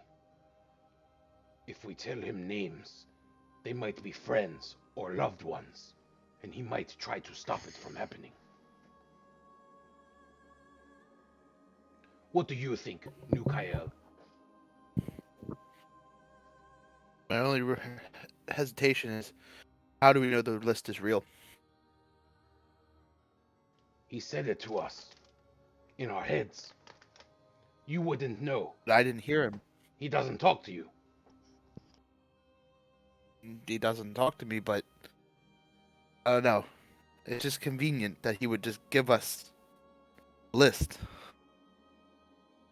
But Why should he not? I don't know. He's already killed Namira, who says that this list isn't going to have consequences for us. We kill the wrong people. Makes us murderers for nothing. And then he betrays us. This is true. This could happen. But what if we do not do it? Then what? What would you have us do? Before we just go mercilessly killing everyone, I'm not opposed to. Just do our due diligence. When we find out covertly how accurate this list is. I'm sure this town has some type of records or something. I mean, an incident did happen. There has to be some type of, record of what had possibly transpired. Just as you say that, the door opens, and in walks two females. Before you, you see the following two people. Once I get to them, you see Bethrina Melalarel, who is this young lady right here. I don't know if that popped up on the screen. Do you see it? Mhm. Yes. She is a female elf. This woman stands a little under 5 foot and is a bit bulky. She is very muscular, particularly in the legs. She wears worn and beaten armor. Her black hair is greasy and uncared for. And next to her, right, yeah, is Ina Dalafan. She's a female elf. Her skin has the orange glow of too much sun. She wears a fancy violet dress. Her black hair is braided with rings. Her face is feral with sharp, distinguishing features.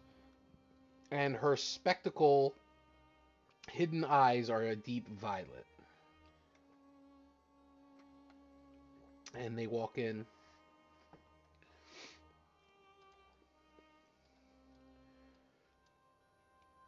Good morning. As this one comes up, Eroi's like, What was that? She sneezed or she hissed? she smelled her and was like, oh! Why did she sneeze? Because her hair is... to get the smell out of her nose. Oh, Jesus.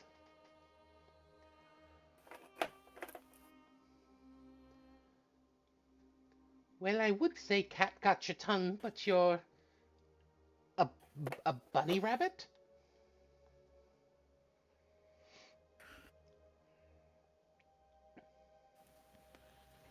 Eroi wipes her nose. I am a hare, but it is close enough. And you are? My name is Bethrina. How are you? Bethrina. She looks at her list. What is your last name? My last name is Melrelel. Sorry, it's a weird last name. Melrelel. Mellerel. I don't really even know how to pronounce that, but that is what her last name was, so. My friends call me Mel, for short. Mm-hmm. And why are you here? Well, myself and Aina over here, we had something to discuss with y'all.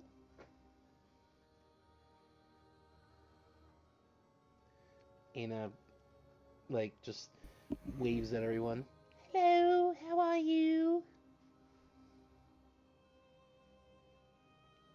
Did I see them at Lefty's funeral? You did, you saw them. Okay.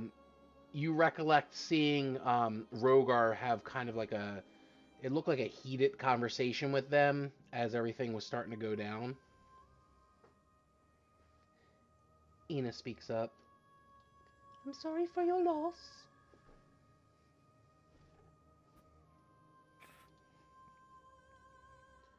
I saw you guys at Lefty's funeral. Did you know Rogar? Yes, we did. We were all friends. He actually was the owner of the Golden Goat Tavern. But that's not the reason why we're here. Can we speak to you? Pretty please? Me in particular, or all of us? Well, I think it has to do with all of you, so most likely all of you, if that's okay. It's fine by me, but I don't speak for them.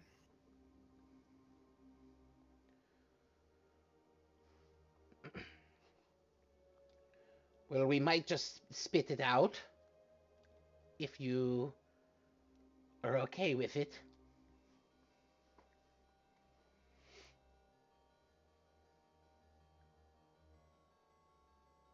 Well, is it all right? She looks at Yes. Go ahead. All right. Go ahead, Ina. Okay, well, um, so just so you're aware, I don't know if you knew this or not, but my name is Ina Delafan, and I am actually the alchemist here in town. Um, I own a shop called the Alchemical Fragrances. So I work on a lot of potions and things of that nature. And this young lady here, uh, she is the blacksmith here in town at the Steel Guard. And we've been working on something that we think would be perfect to help you on your travels to fight the darkness. Because we have been affected by it as well, and we don't want to die. If I do say so myself, uh, I don't want to die. I know Bethrina here doesn't want to die. Our families don't want to die. And I know that you just recently lost uh, a friend and a loved one. So we have been working on something, and we think it could help. Would you care to come back to Bethrina's blacksmith shop to see what we have?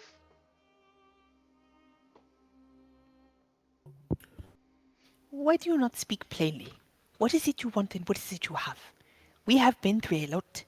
We do not want to just follow you around. You have come through the darkness. Tell us what you must tell us, and then we will see if we come with you. Well, it's hard to explain to people who might not understand.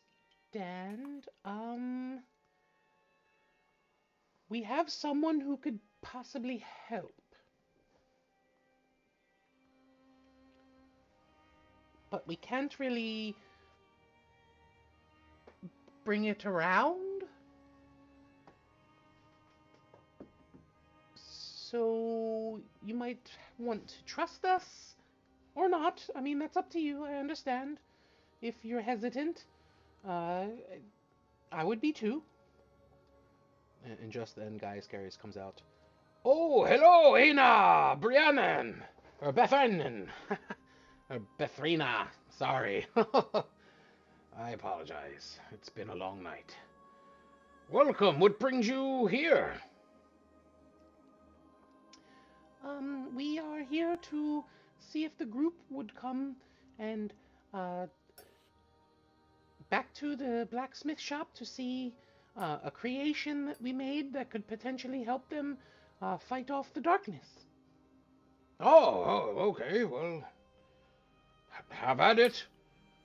I know you always work on some pretty cool things. You've made me armor in the past and things of that nature, and by all means. So, would you care to join us? I have a question for you first before we just follow you. Okay, shoot. If you can't bring it around anywhere, why would we want to bring it around anywhere?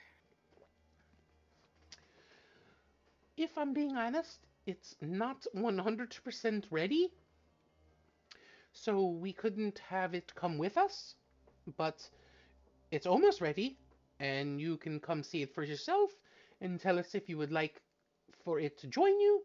If not, we understand, but we think it could help. And you, Miss Angel, I think that you would particularly like what it is.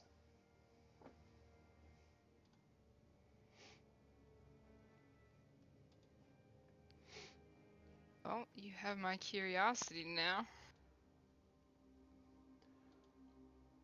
Well, the curiosity didn't kill the hare, apparently.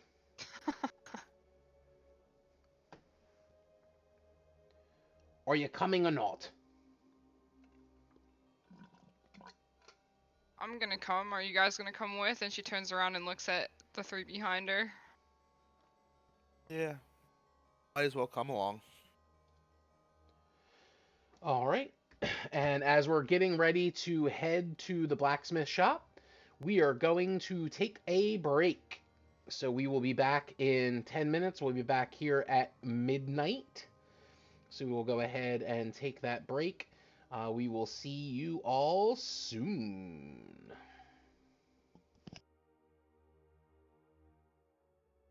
Sounds good.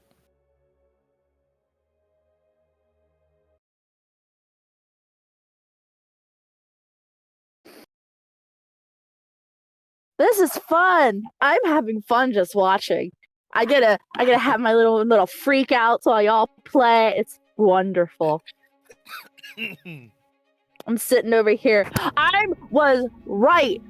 Okay, I kept wondering if she was actually the daughter's like actual granddaughter too.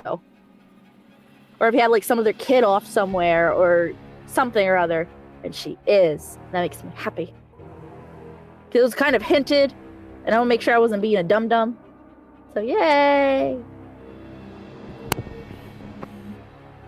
A daughter would be rude. No, you said that she was your great-great-grandmother. No, the great-great-grandmother was the wife that died.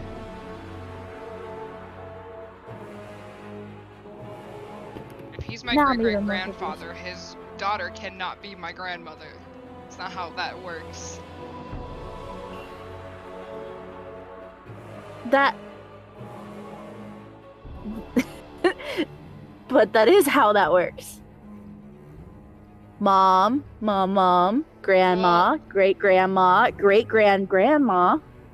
The BBEG is her great-grandfather. Uh-huh. His wife who died was her great-grandmother. The daughter Uh-huh. who died was her grandmother. Yeah.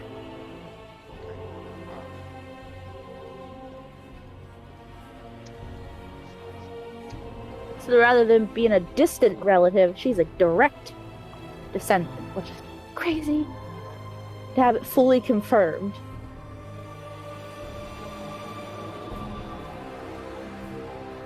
My music is loud.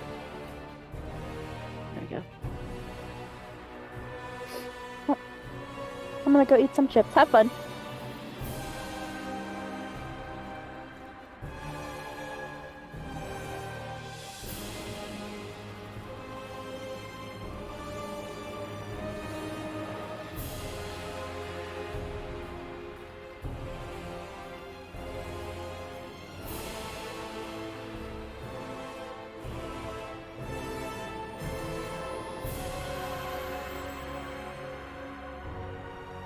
What time did we start this 10-minute break yet again?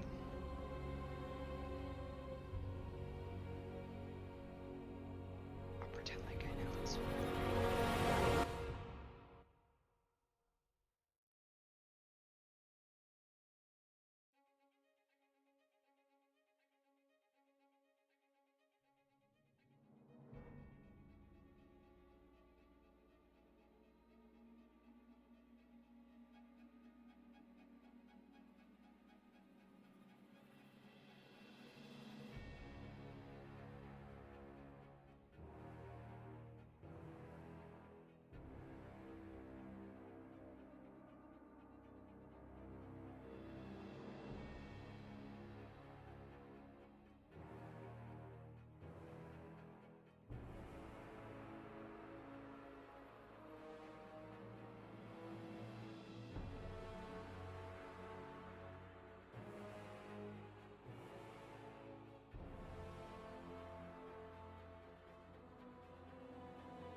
And we are back.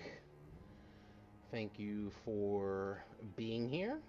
I'm getting ready to bring us all to the blacksmith.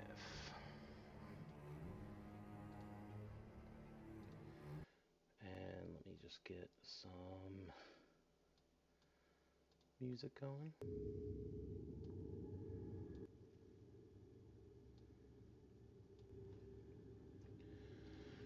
So you all make your way to the blacksmith's location, and I will just make sure everybody's here real quick before we just get into it. Roll call is Adam here.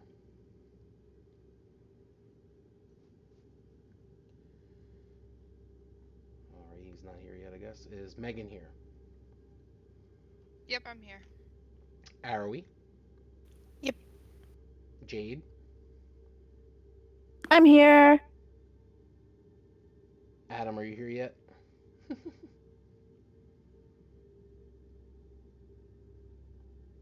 Ivor, are you here? I'm here. All right. So we'll just give it another minute to make sure that Mikael is with us. I don't know why, but when the map loaded, all I heard was Mario level 2. Da-da-da-da-da-da. Da-da-da-da-da. The underground level, you know what I'm talking about, right? Yep. Is that what the music sounded like, or that was just in your head? That was my mental music for this map. I don't know why. Oh, okay. That's just the first thing that came to my brain. Interesting. And I summoned him. Haha. Adam is back. All right, so we make it to the blacksmith's. She walks in. Right this way, right this way. She heads in, and Ina walks in behind her.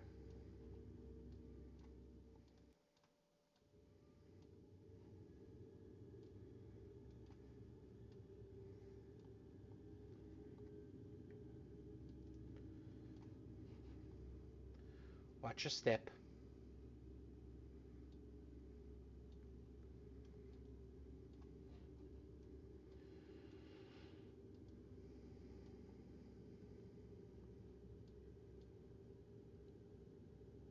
Arrowy. She turns. Something doesn't seem right. Yes, I agree. It's very strange. Well, I guess we can go in and see what the fuss is about. Yes. I will wait in the back. Okay.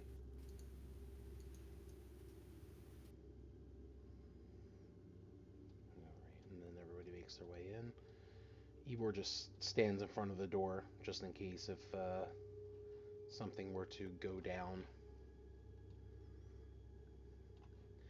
Actually, Arrowy will probably be a little bit closer. She's listening, but she's pretending to look at these things. Okay. Okay, so thank you so much for coming. We really appreciate it. It is a labor of love that myself and Bethrina have been working on.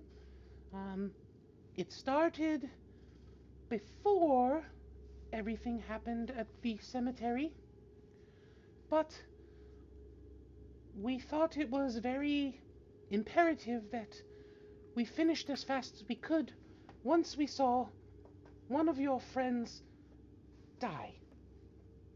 So, without further ado,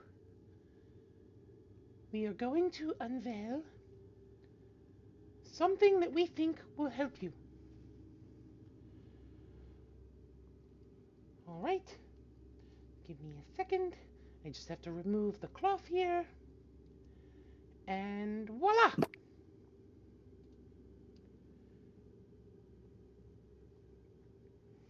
And in front of you, you see a what you think is like a robot. It's like this mechanical looking being laying on this giant anvil.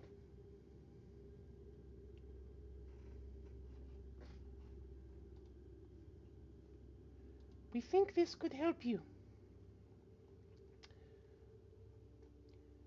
We call it What is this? Argyris. Give me a moment, let me tinker a little bit to wake her up. And Argyris, activate. Hello, my name is Argyris. It's nice to meet you. Hello, Argyris.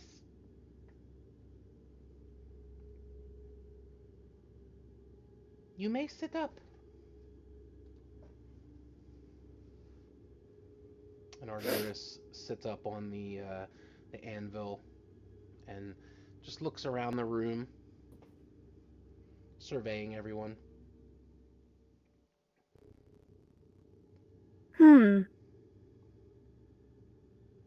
I do not know you.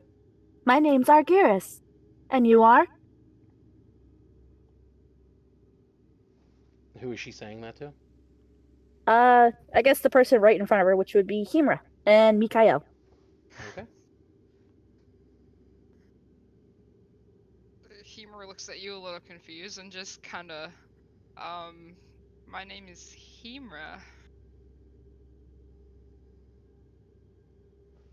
Name's Mikhail. Himra and Mikael. Both good names. Good choice. So, You can call him New Kyle.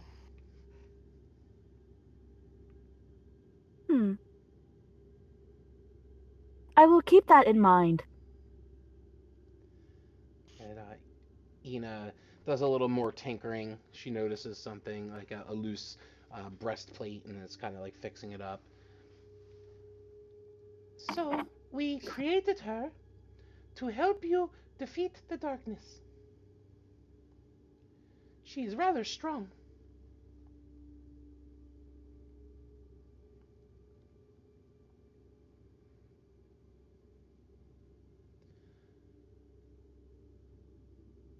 Argyris, why don't you show them what you can do?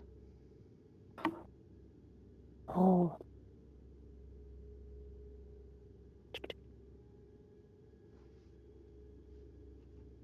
One second. You're good. The page is taking forever to load. I had it. Internet, work with me.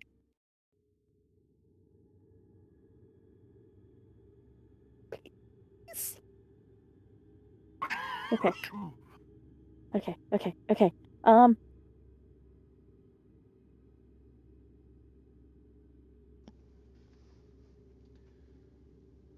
And Himra, just so you know, she has something that you might recognize.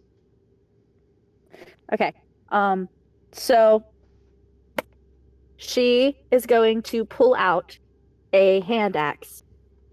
And as she pulls it out, you can tell almost immediately it looks almost identical to the one that Namira would wield constantly.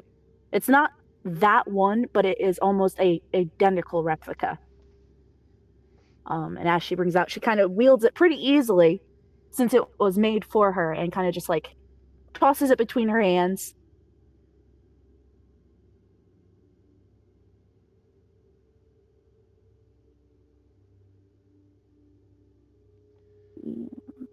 I would step back a minute because I want her to show you what she can do.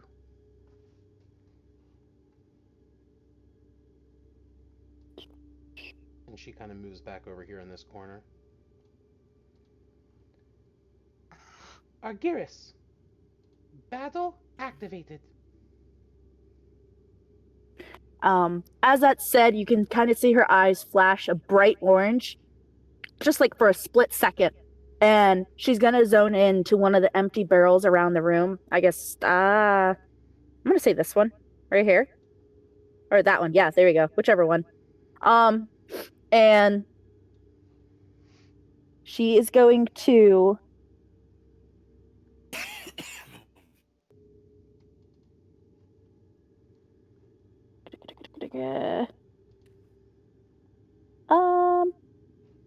I kind of want to use one of my cantrips. I think I will. She is going to use. They don't cost anything. Let me see if I can get D&D Beyond to.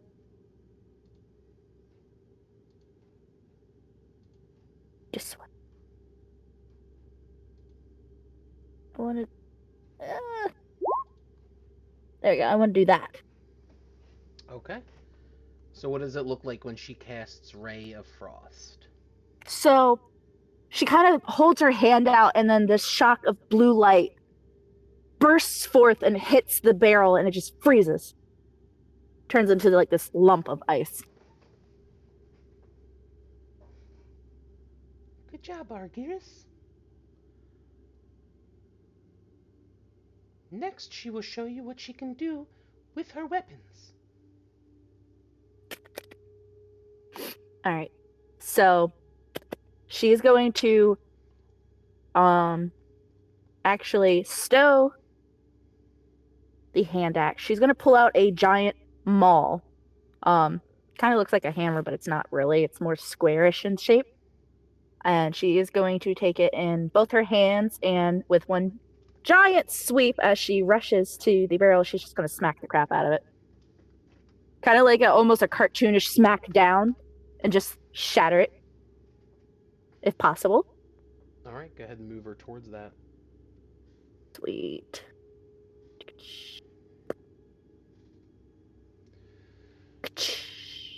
So she moves over, and you see her in a swift motion use her maul and come crashing down on this frozen, completely iced over barrel, and it just shatters into tiny pieces.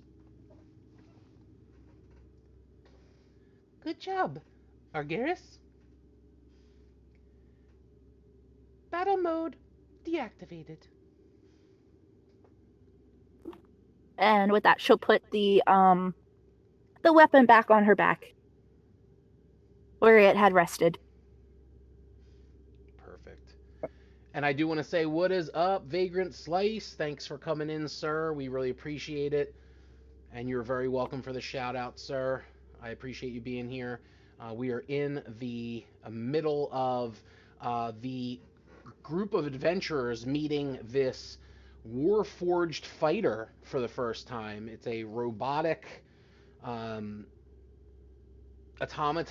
that was created by the alchemist and the battlesmith, or the blacksmith, for the group to help defeat the darkness and the evil sorcerer who created the darkness.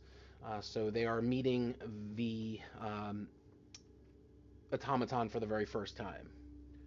So thank you so much for being here. We appreciate it.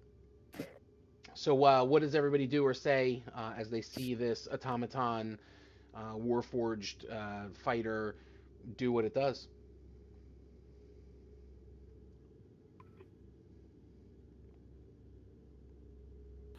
Is it magic? Well, some of it is magical. It is powered by some magic, but it is more. How do I put it? It's not as magical as you would think. I don't really know how to explain it. Bethrina, could you explain it a little bit better?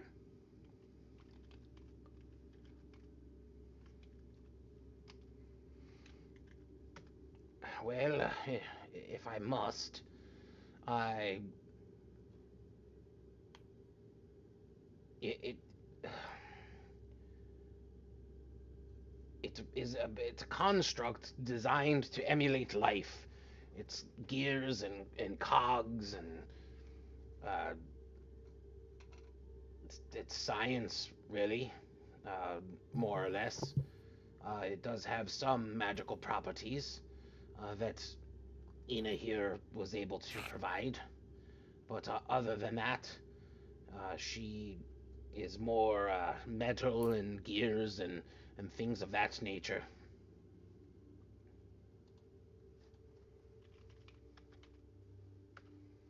Can she act on her own? Yes, I do have a feature that I will um, put in place to make sure that when she leaves here with you, she's able to act accordingly.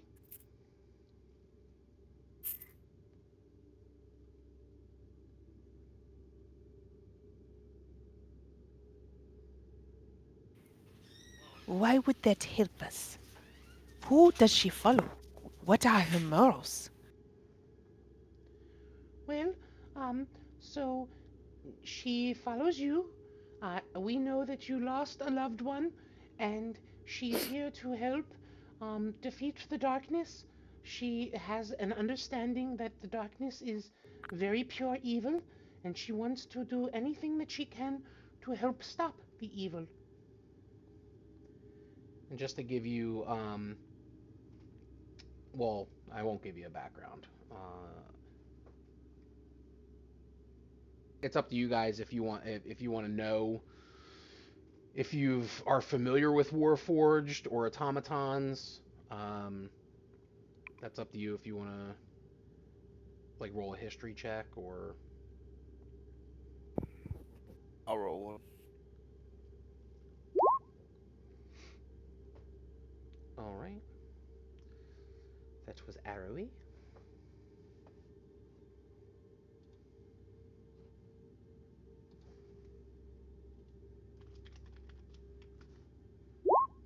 There we go. All right. So New Kyle is. He thinks he's heard about these things before, but he's not really completely sure of where he heard it from. Arrowy, on the other hand, is relatively familiar with what the Warforged are. She knows that the Warforged were built to fight in the last war. The first Warforged were mindless automatons, but House Cannith devoted vast resources to improving these steel soldiers. An unexpected breakthrough produced fully sentient soldiers blending organic and inorganic materials. Warforged are made from wood and metal, but they can feel pain, they can feel emotion. They are built as weapons. They must now find a purpose beyond the war. A Warforged can be a steadfast ally, a cold hearted killing machine, or a visionary in search of purpose and meaning. So essentially, Ina and Bethrina have created this automaton, Warforged fighter, to help you in your quest of killing um, the Dragonborn sorcerer and ending the darkness once and for all. They knew that you were down a man and are hoping that this could help you succeed.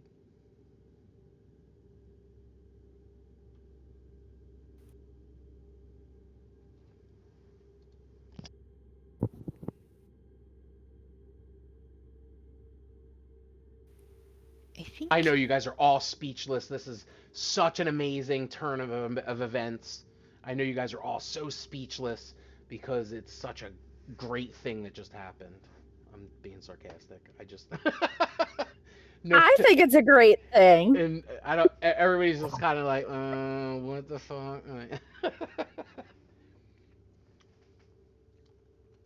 I think the nature of what it is. Perhaps it is good if we take it. It will not work against us. It's just not in its nature to do so.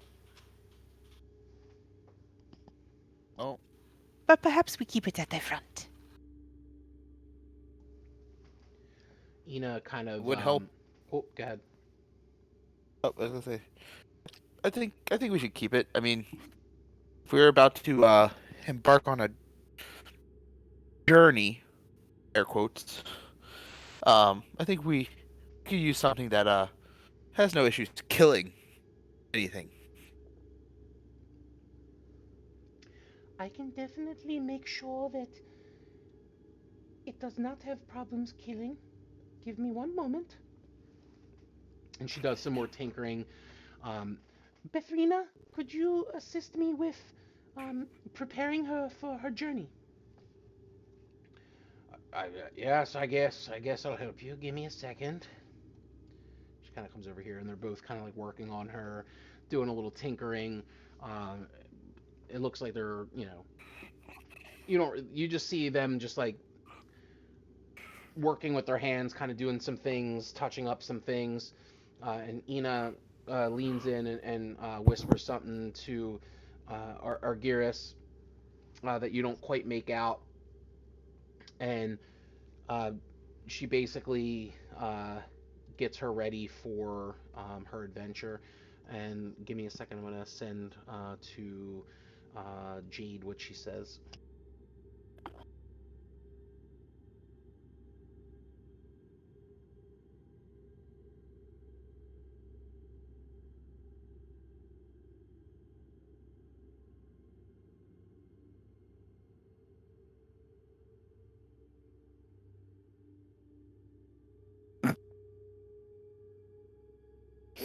I hope my character's voice isn't annoying you guys.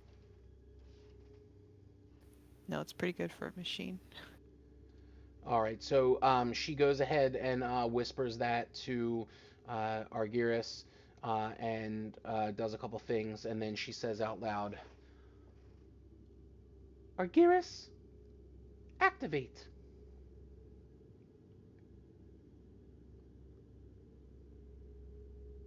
Um, you see the metallic eyes kind of flash as if like a blinking start. And you can see her zeroing in on each and every person in the room from the party, as if trying to commit each person into her memory bank. Hmm. And Ina looks at Hello. Argyris, and she just says, You are ready, my child.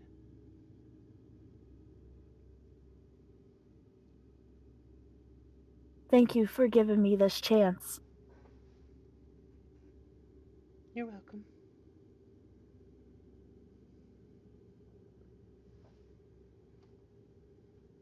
And with that, the machine will take her steps towards the party.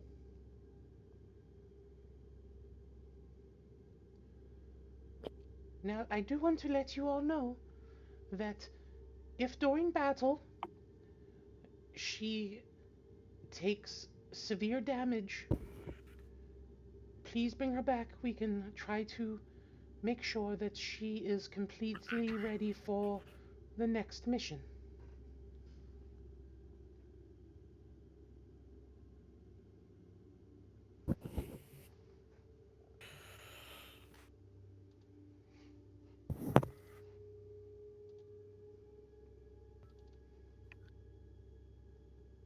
Thank you for all your hard work and giving us something that's going to be very useful for this the upcoming days.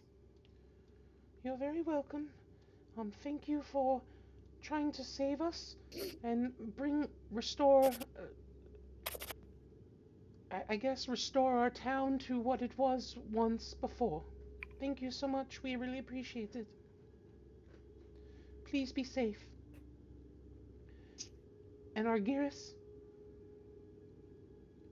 I am always here if you need me. Yes, yes, of course she knows. She understands.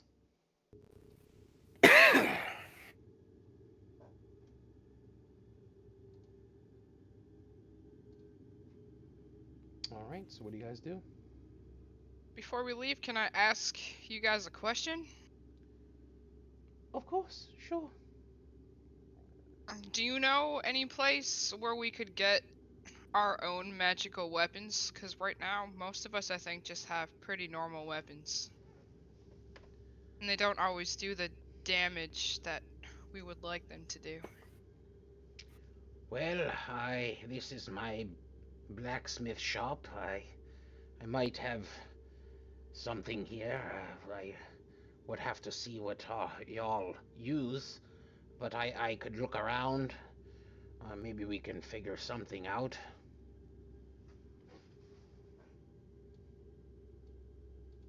Well, I use a longsword.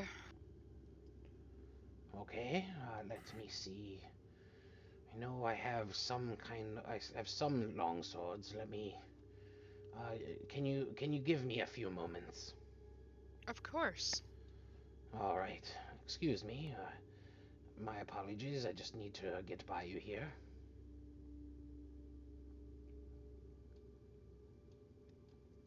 All right. Give me a second. I'll be back in a few moments. She heads to the back. All the things you said, running through my head. All right, give me 1 second. I have to look something up here real quick.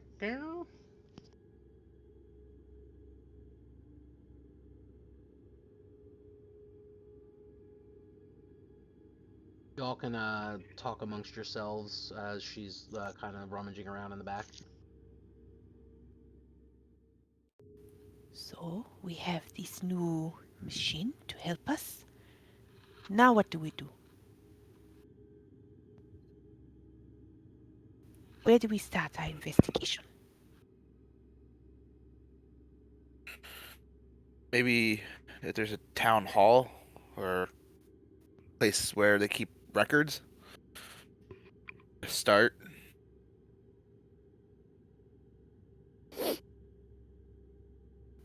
You think they would keep the names of all the people that have done wrong in a town hall? Or isn't? I don't know. I'm not familiar with this town.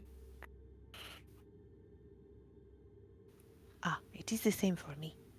Perhaps we ask these people before we leave if they remember this group of orcs. You know, these stories make their rounds. I agree.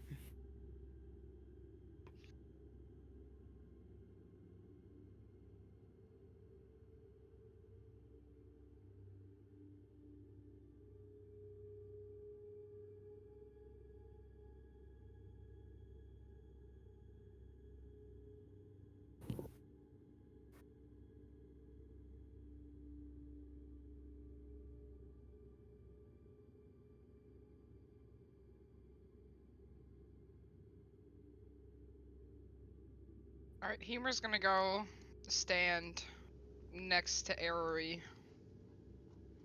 Hopefully out of earshot of the other two. And say quietly,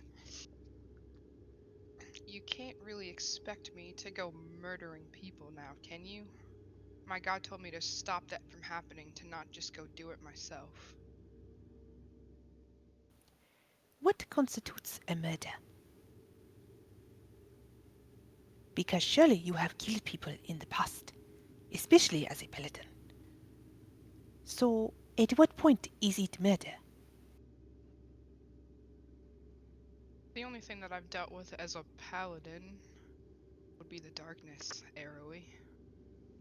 Ah, but these people brought the darkness. Therefore, are they not at fault for other people's deaths? So is it not justice that we deal out to them? But they didn't bring the darkness, my great-grandfather did. Yes, for deeds done. He did not just roll it in. If this woman was not killed, would the darkness be here? No, I think not. But we can't just go killing people that are related to the people who supposedly caused him to go mad. What is your suggestion then? How do we get rid of this darkness? I don't know yet, but I just can't go killing people. I say, we find these people. If we find that they have some sin on their conscience, then it is justice. If we find there is nothing, then we walk away. But we keep in mind that The scales might tip one way or the other. So we go there to find information, though we might leave with souls.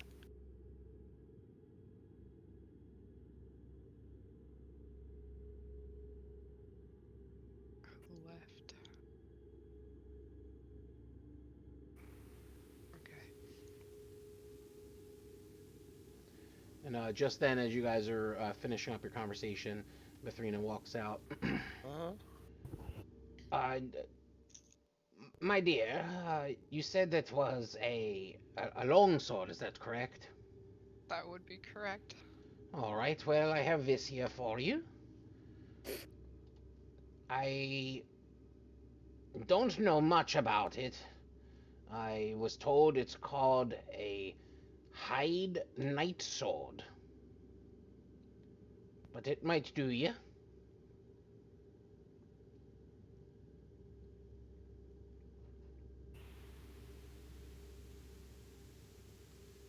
Have you heard of what a hide night sword is? I have not.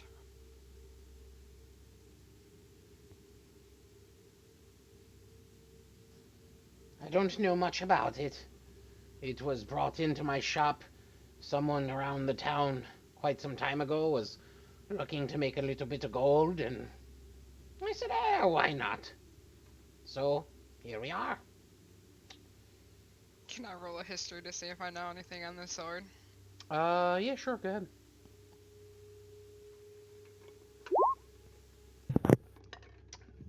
All right. So you know that these swords originated in Hyde, Heide. It is a city somewhere on the other side of the country.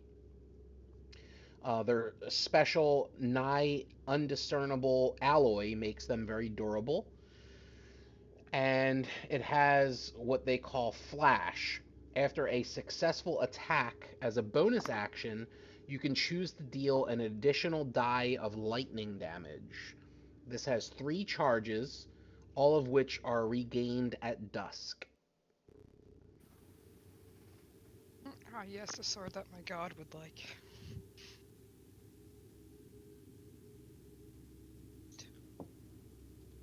If you would like it, it's yours. Do you want me to pay you for it? If you survive, then you can pay me gold afterwards.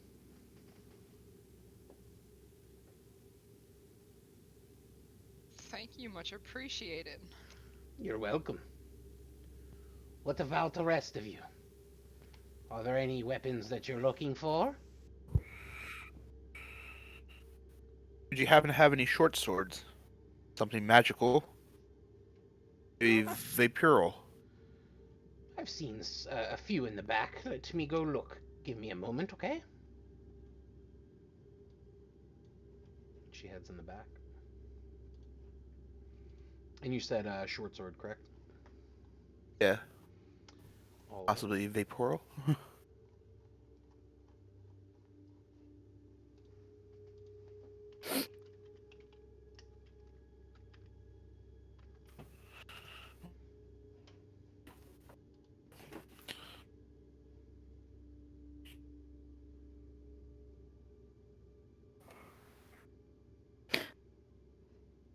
As they wait, you're just gonna notice Argyr is kind of just staring at Mikael.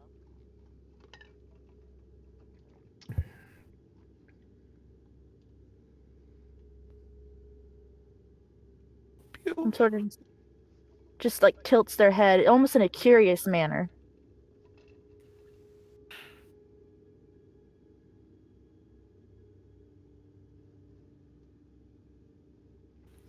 Do you think she You see feeds Mikael? wolves? Sorry, go ahead. I was gonna say, Mikhail noticed that Argus is staring at him, and he's kind of like waving his hand for her, kind of like trying to figure out what she's staring at. They said to call you Nukael, but you said your name is Mikael. I Well- must admit, I'm slightly confused. Well, put it simply, there was a doppelganger of me impersonating me. Who they got to know. Then we killed that said Mikhail, and now they call me New Kyle simply because I am new to them. It's But I 'cause... prefer to be called. God. You're good. Ivor was just gonna chime in. It's because it's funny. Huh. Do you know how to joke, Argyris? I know of the concept, but as seen as I am new to this world, I have not had the chance to try. Can you try to tell me joke? Oh, I know a classic. Knock knock. Who's there? Banana. Banana who? Knock knock. Who's there? Banana. Banana who? Knock knock.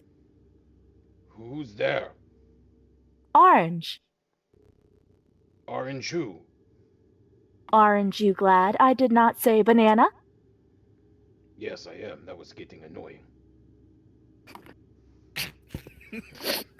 Arrowy giggles. All right. Just then, Bethrina walks out. Mikhail, I need you to roll me a D100, please. Okay.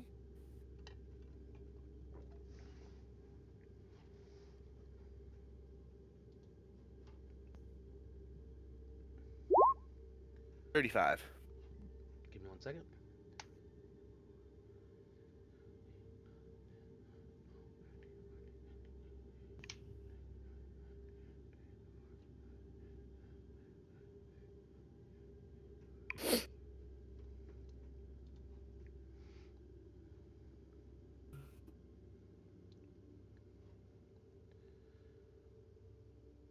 All right. I'm going to.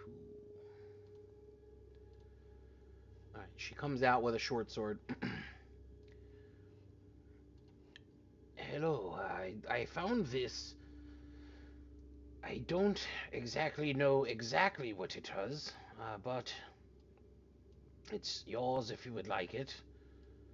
Uh, it's what they call. Let's see if I remember this correctly. And she's kind of looking like at a sheet of paper. Anguillus Luani, or just call it Anguillus. I don't. I can't.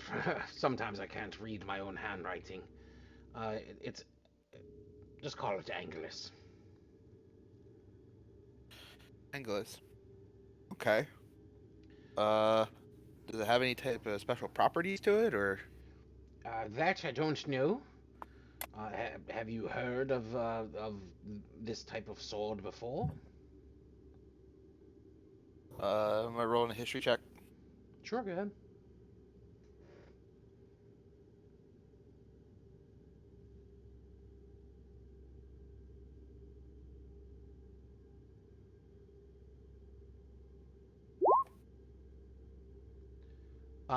You have never heard of this before. You have no idea what it does.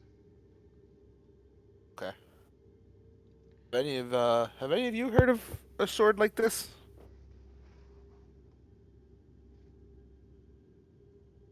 Do you want us all to roll history checks? That's up to you guys. I mean, yeah, it's up to you if you ignore me or wanna Well, I wouldn't ignore look you. at the I'll roll a sword. history check. Arrowy takes a quick glance back. Alright. Or I guess forward. E. So Arrowy and Hemra would both know that this sword is it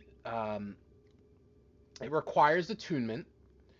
It's a smooth to the touch and the blade is made of angelic steel. Angelus is a sentient neutral good short sword that wishes to eradicate fiends. It has an intelligence of 18, wisdom of 15, and charisma of 17. With Angelus, the wielder gains +1 to attack and damage rolls. The weapon deals 1d6 piercing damage and 1d4 radiant damage. Angelus directs its attuned wielder to find its sister sword, Angelus X Solus. When both are wielded, the radiant damage increases to 1d6. When the attuned wielder hits a fiend with this weapon, roll double your radiant damage die. And Mikael, I will send that to you in Discord. Awesome. Oh, thank you for the sword. I'd be happy to pay you back for it. You know. You're welcome. Just make sure that you kill the bastard, and then we will make sure your debts are paid. Anyone else? Okay. Thank you so much. Do you have any sort of ring or bracelet that might help cast spells better? Or protect us? A ring or bracelet? I don't. Let me think for a moment. I don't believe that I would have anything like that here at my shop.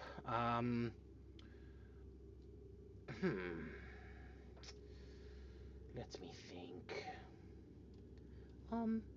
Hello, you said a ring or a bracelet?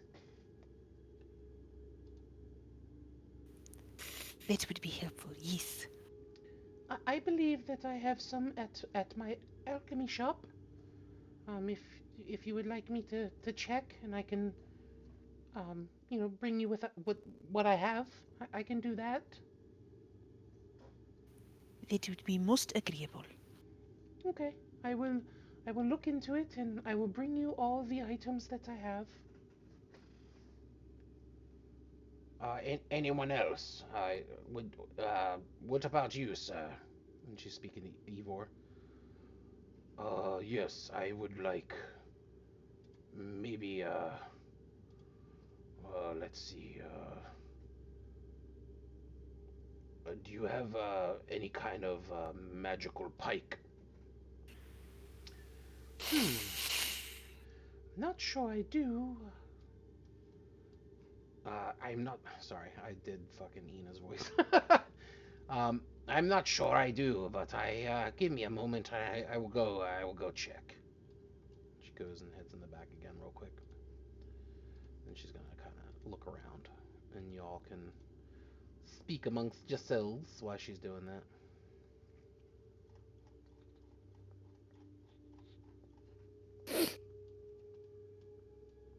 Hmm. Ina looks at Argyris. Are you ready for your adventure? I think so. I have the information that you guys gave me as you built me, so I think I should be fine. Oh? What information is that? Just basic battle information.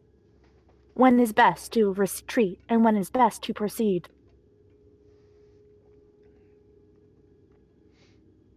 And have we any information on... Is she still here? Or she go to her shop? No, Ina's still there. She hasn't left yet. Ina, was it? I understand that a long time ago, a woman was murdered here by some orcs. Do you know anything about this? Yes, I do. It was very devastating. She was a bartender at the Golden Goat Tavern before, Gaius Garius was the bartender there.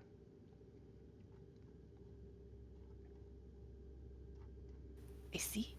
And the family members of the ones who committed this atrocity, where do they live? Are they still here? Um, to my knowledge, no, I'm not familiar with um any relatives that would still be in the area. That was quite some time ago.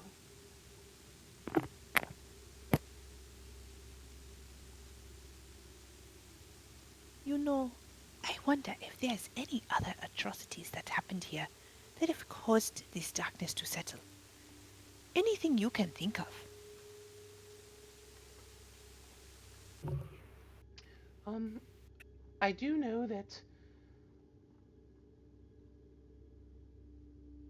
once the young lady was murdered by those orcs, her father was devastated. A few months prior to that, his wife died of an illness. So he was dealt several blows in a very short period of time. For some reason, he had it in his head that none of us cared, but we did. She was a very lovely woman, and we hate when things like that occur.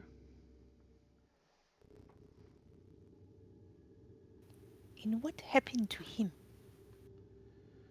Well, he grew angry. Um, he said a lot of mean and hurtful things to people, and last thing that we knew, he left town.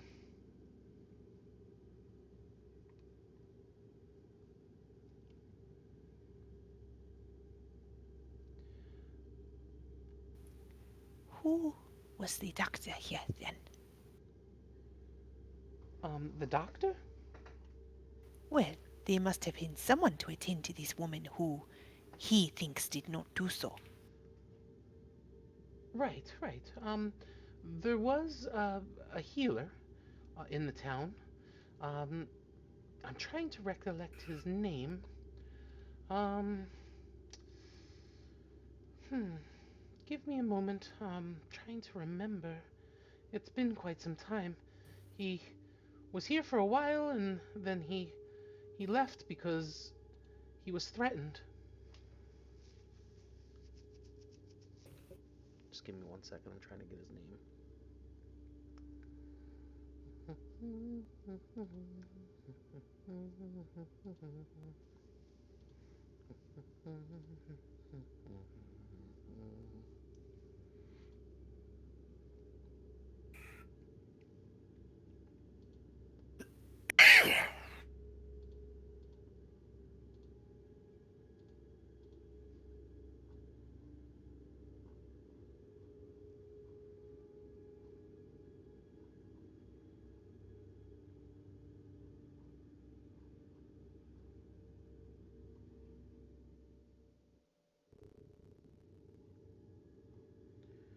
All right. His name. I'll say it as her. Yes, yes, that's right. His name was Eldon Wilbur. That's Eldonwelber. And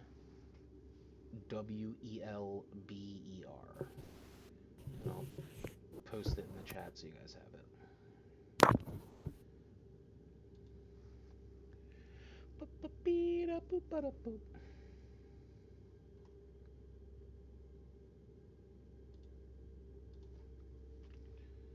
Oh, I should do that in game chat, I guess. Excuse me.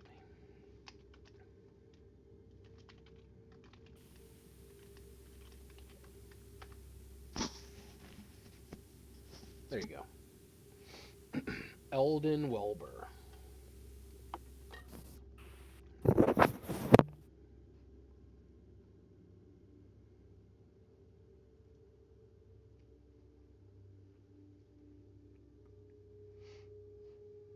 I see. Now surely some part of the family came back. This is their roots, after all. They must have a home here.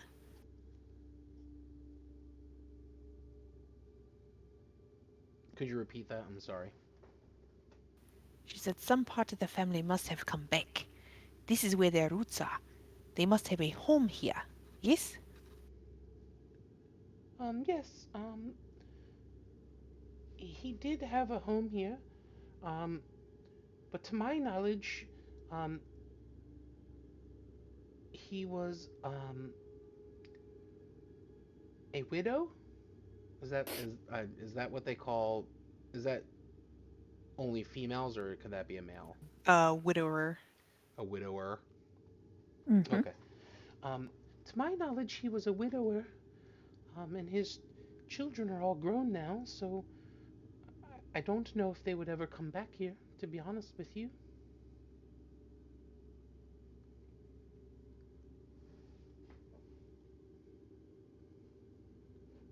Hmm. Well, perhaps we should check out their house. But we will see. Thank you. You're welcome. But I'll get going and I'll meet up with you later. I'm going to look and see if I have any rings or charms or bracelets or anything of that nature that you're looking for.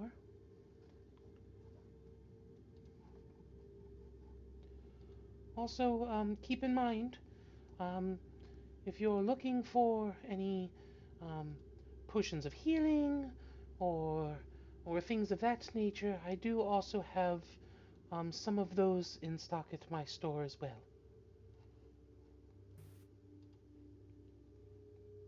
I suspect whatever you are willing to contribute to the cause would do well. Of course.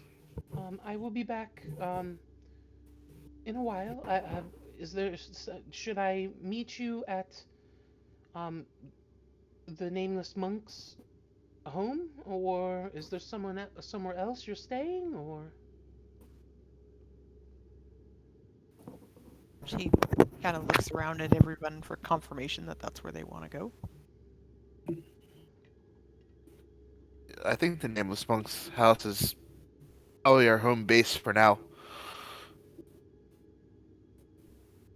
Agreed.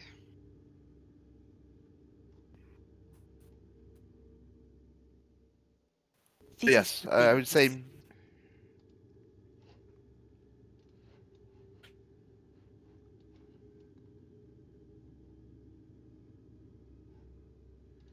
All right. Well, I will meet you back there in a few hours, if that's okay.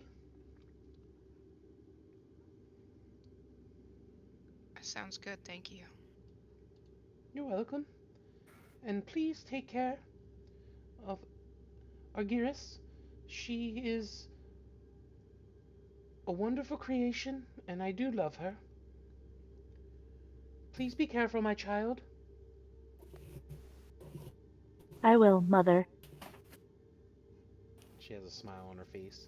Now, if you excuse me, I need to get out of the door behind you. Before you Yes. go, what is your last name? My last name? Yes. What is the surname they call you by? Oh, of course. My last name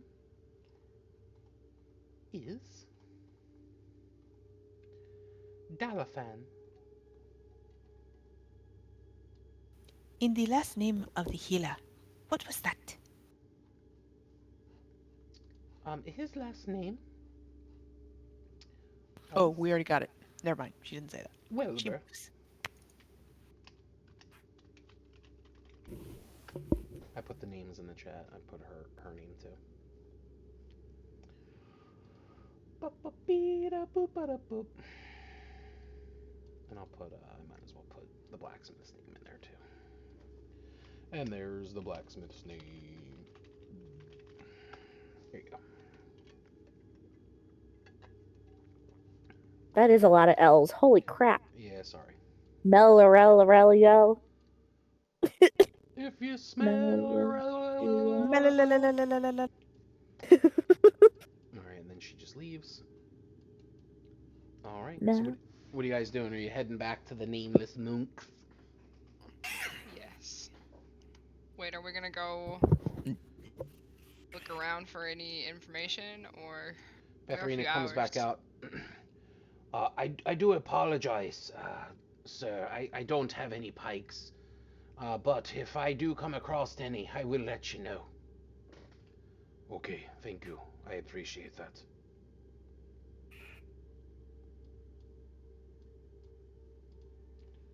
Alright, so what do you guys want to do?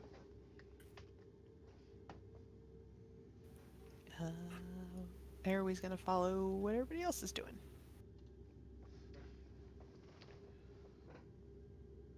Alright, so what I would like to say is, because it is 1 o'clock in the morning, and I know some people have, have to get up early and whatnot. This might be a good place to stop, so we're not getting into anything crazy, because I don't personally like to stop midway during a battle or any kind of conversation that you're having. So maybe this is a good place to kind of stop for the evening, and then we can pick up here next week. Works for me. good. Alrighty then. So we will stop here for the evening. If you are still watching us on Twitch, we really appreciate it. Thank you so much for being here. It means a lot to us, especially taking the time out to be here and hang out. We will be back again next Thursday, 10 p.m. Eastern Standard Time, as usual. And we hope you all have a wonderful evening. Thanks for being here, and we will catch you on the flip side here with Horror Becomes Them.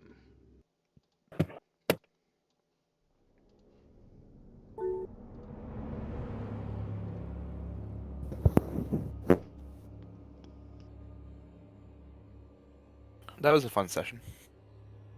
Yeah, I'm glad we got to meet your new character. Yes. Oh my god, I've been waiting. The second I realized, hey, I could do this voice, finally, for something other than just terrorizing my siblings,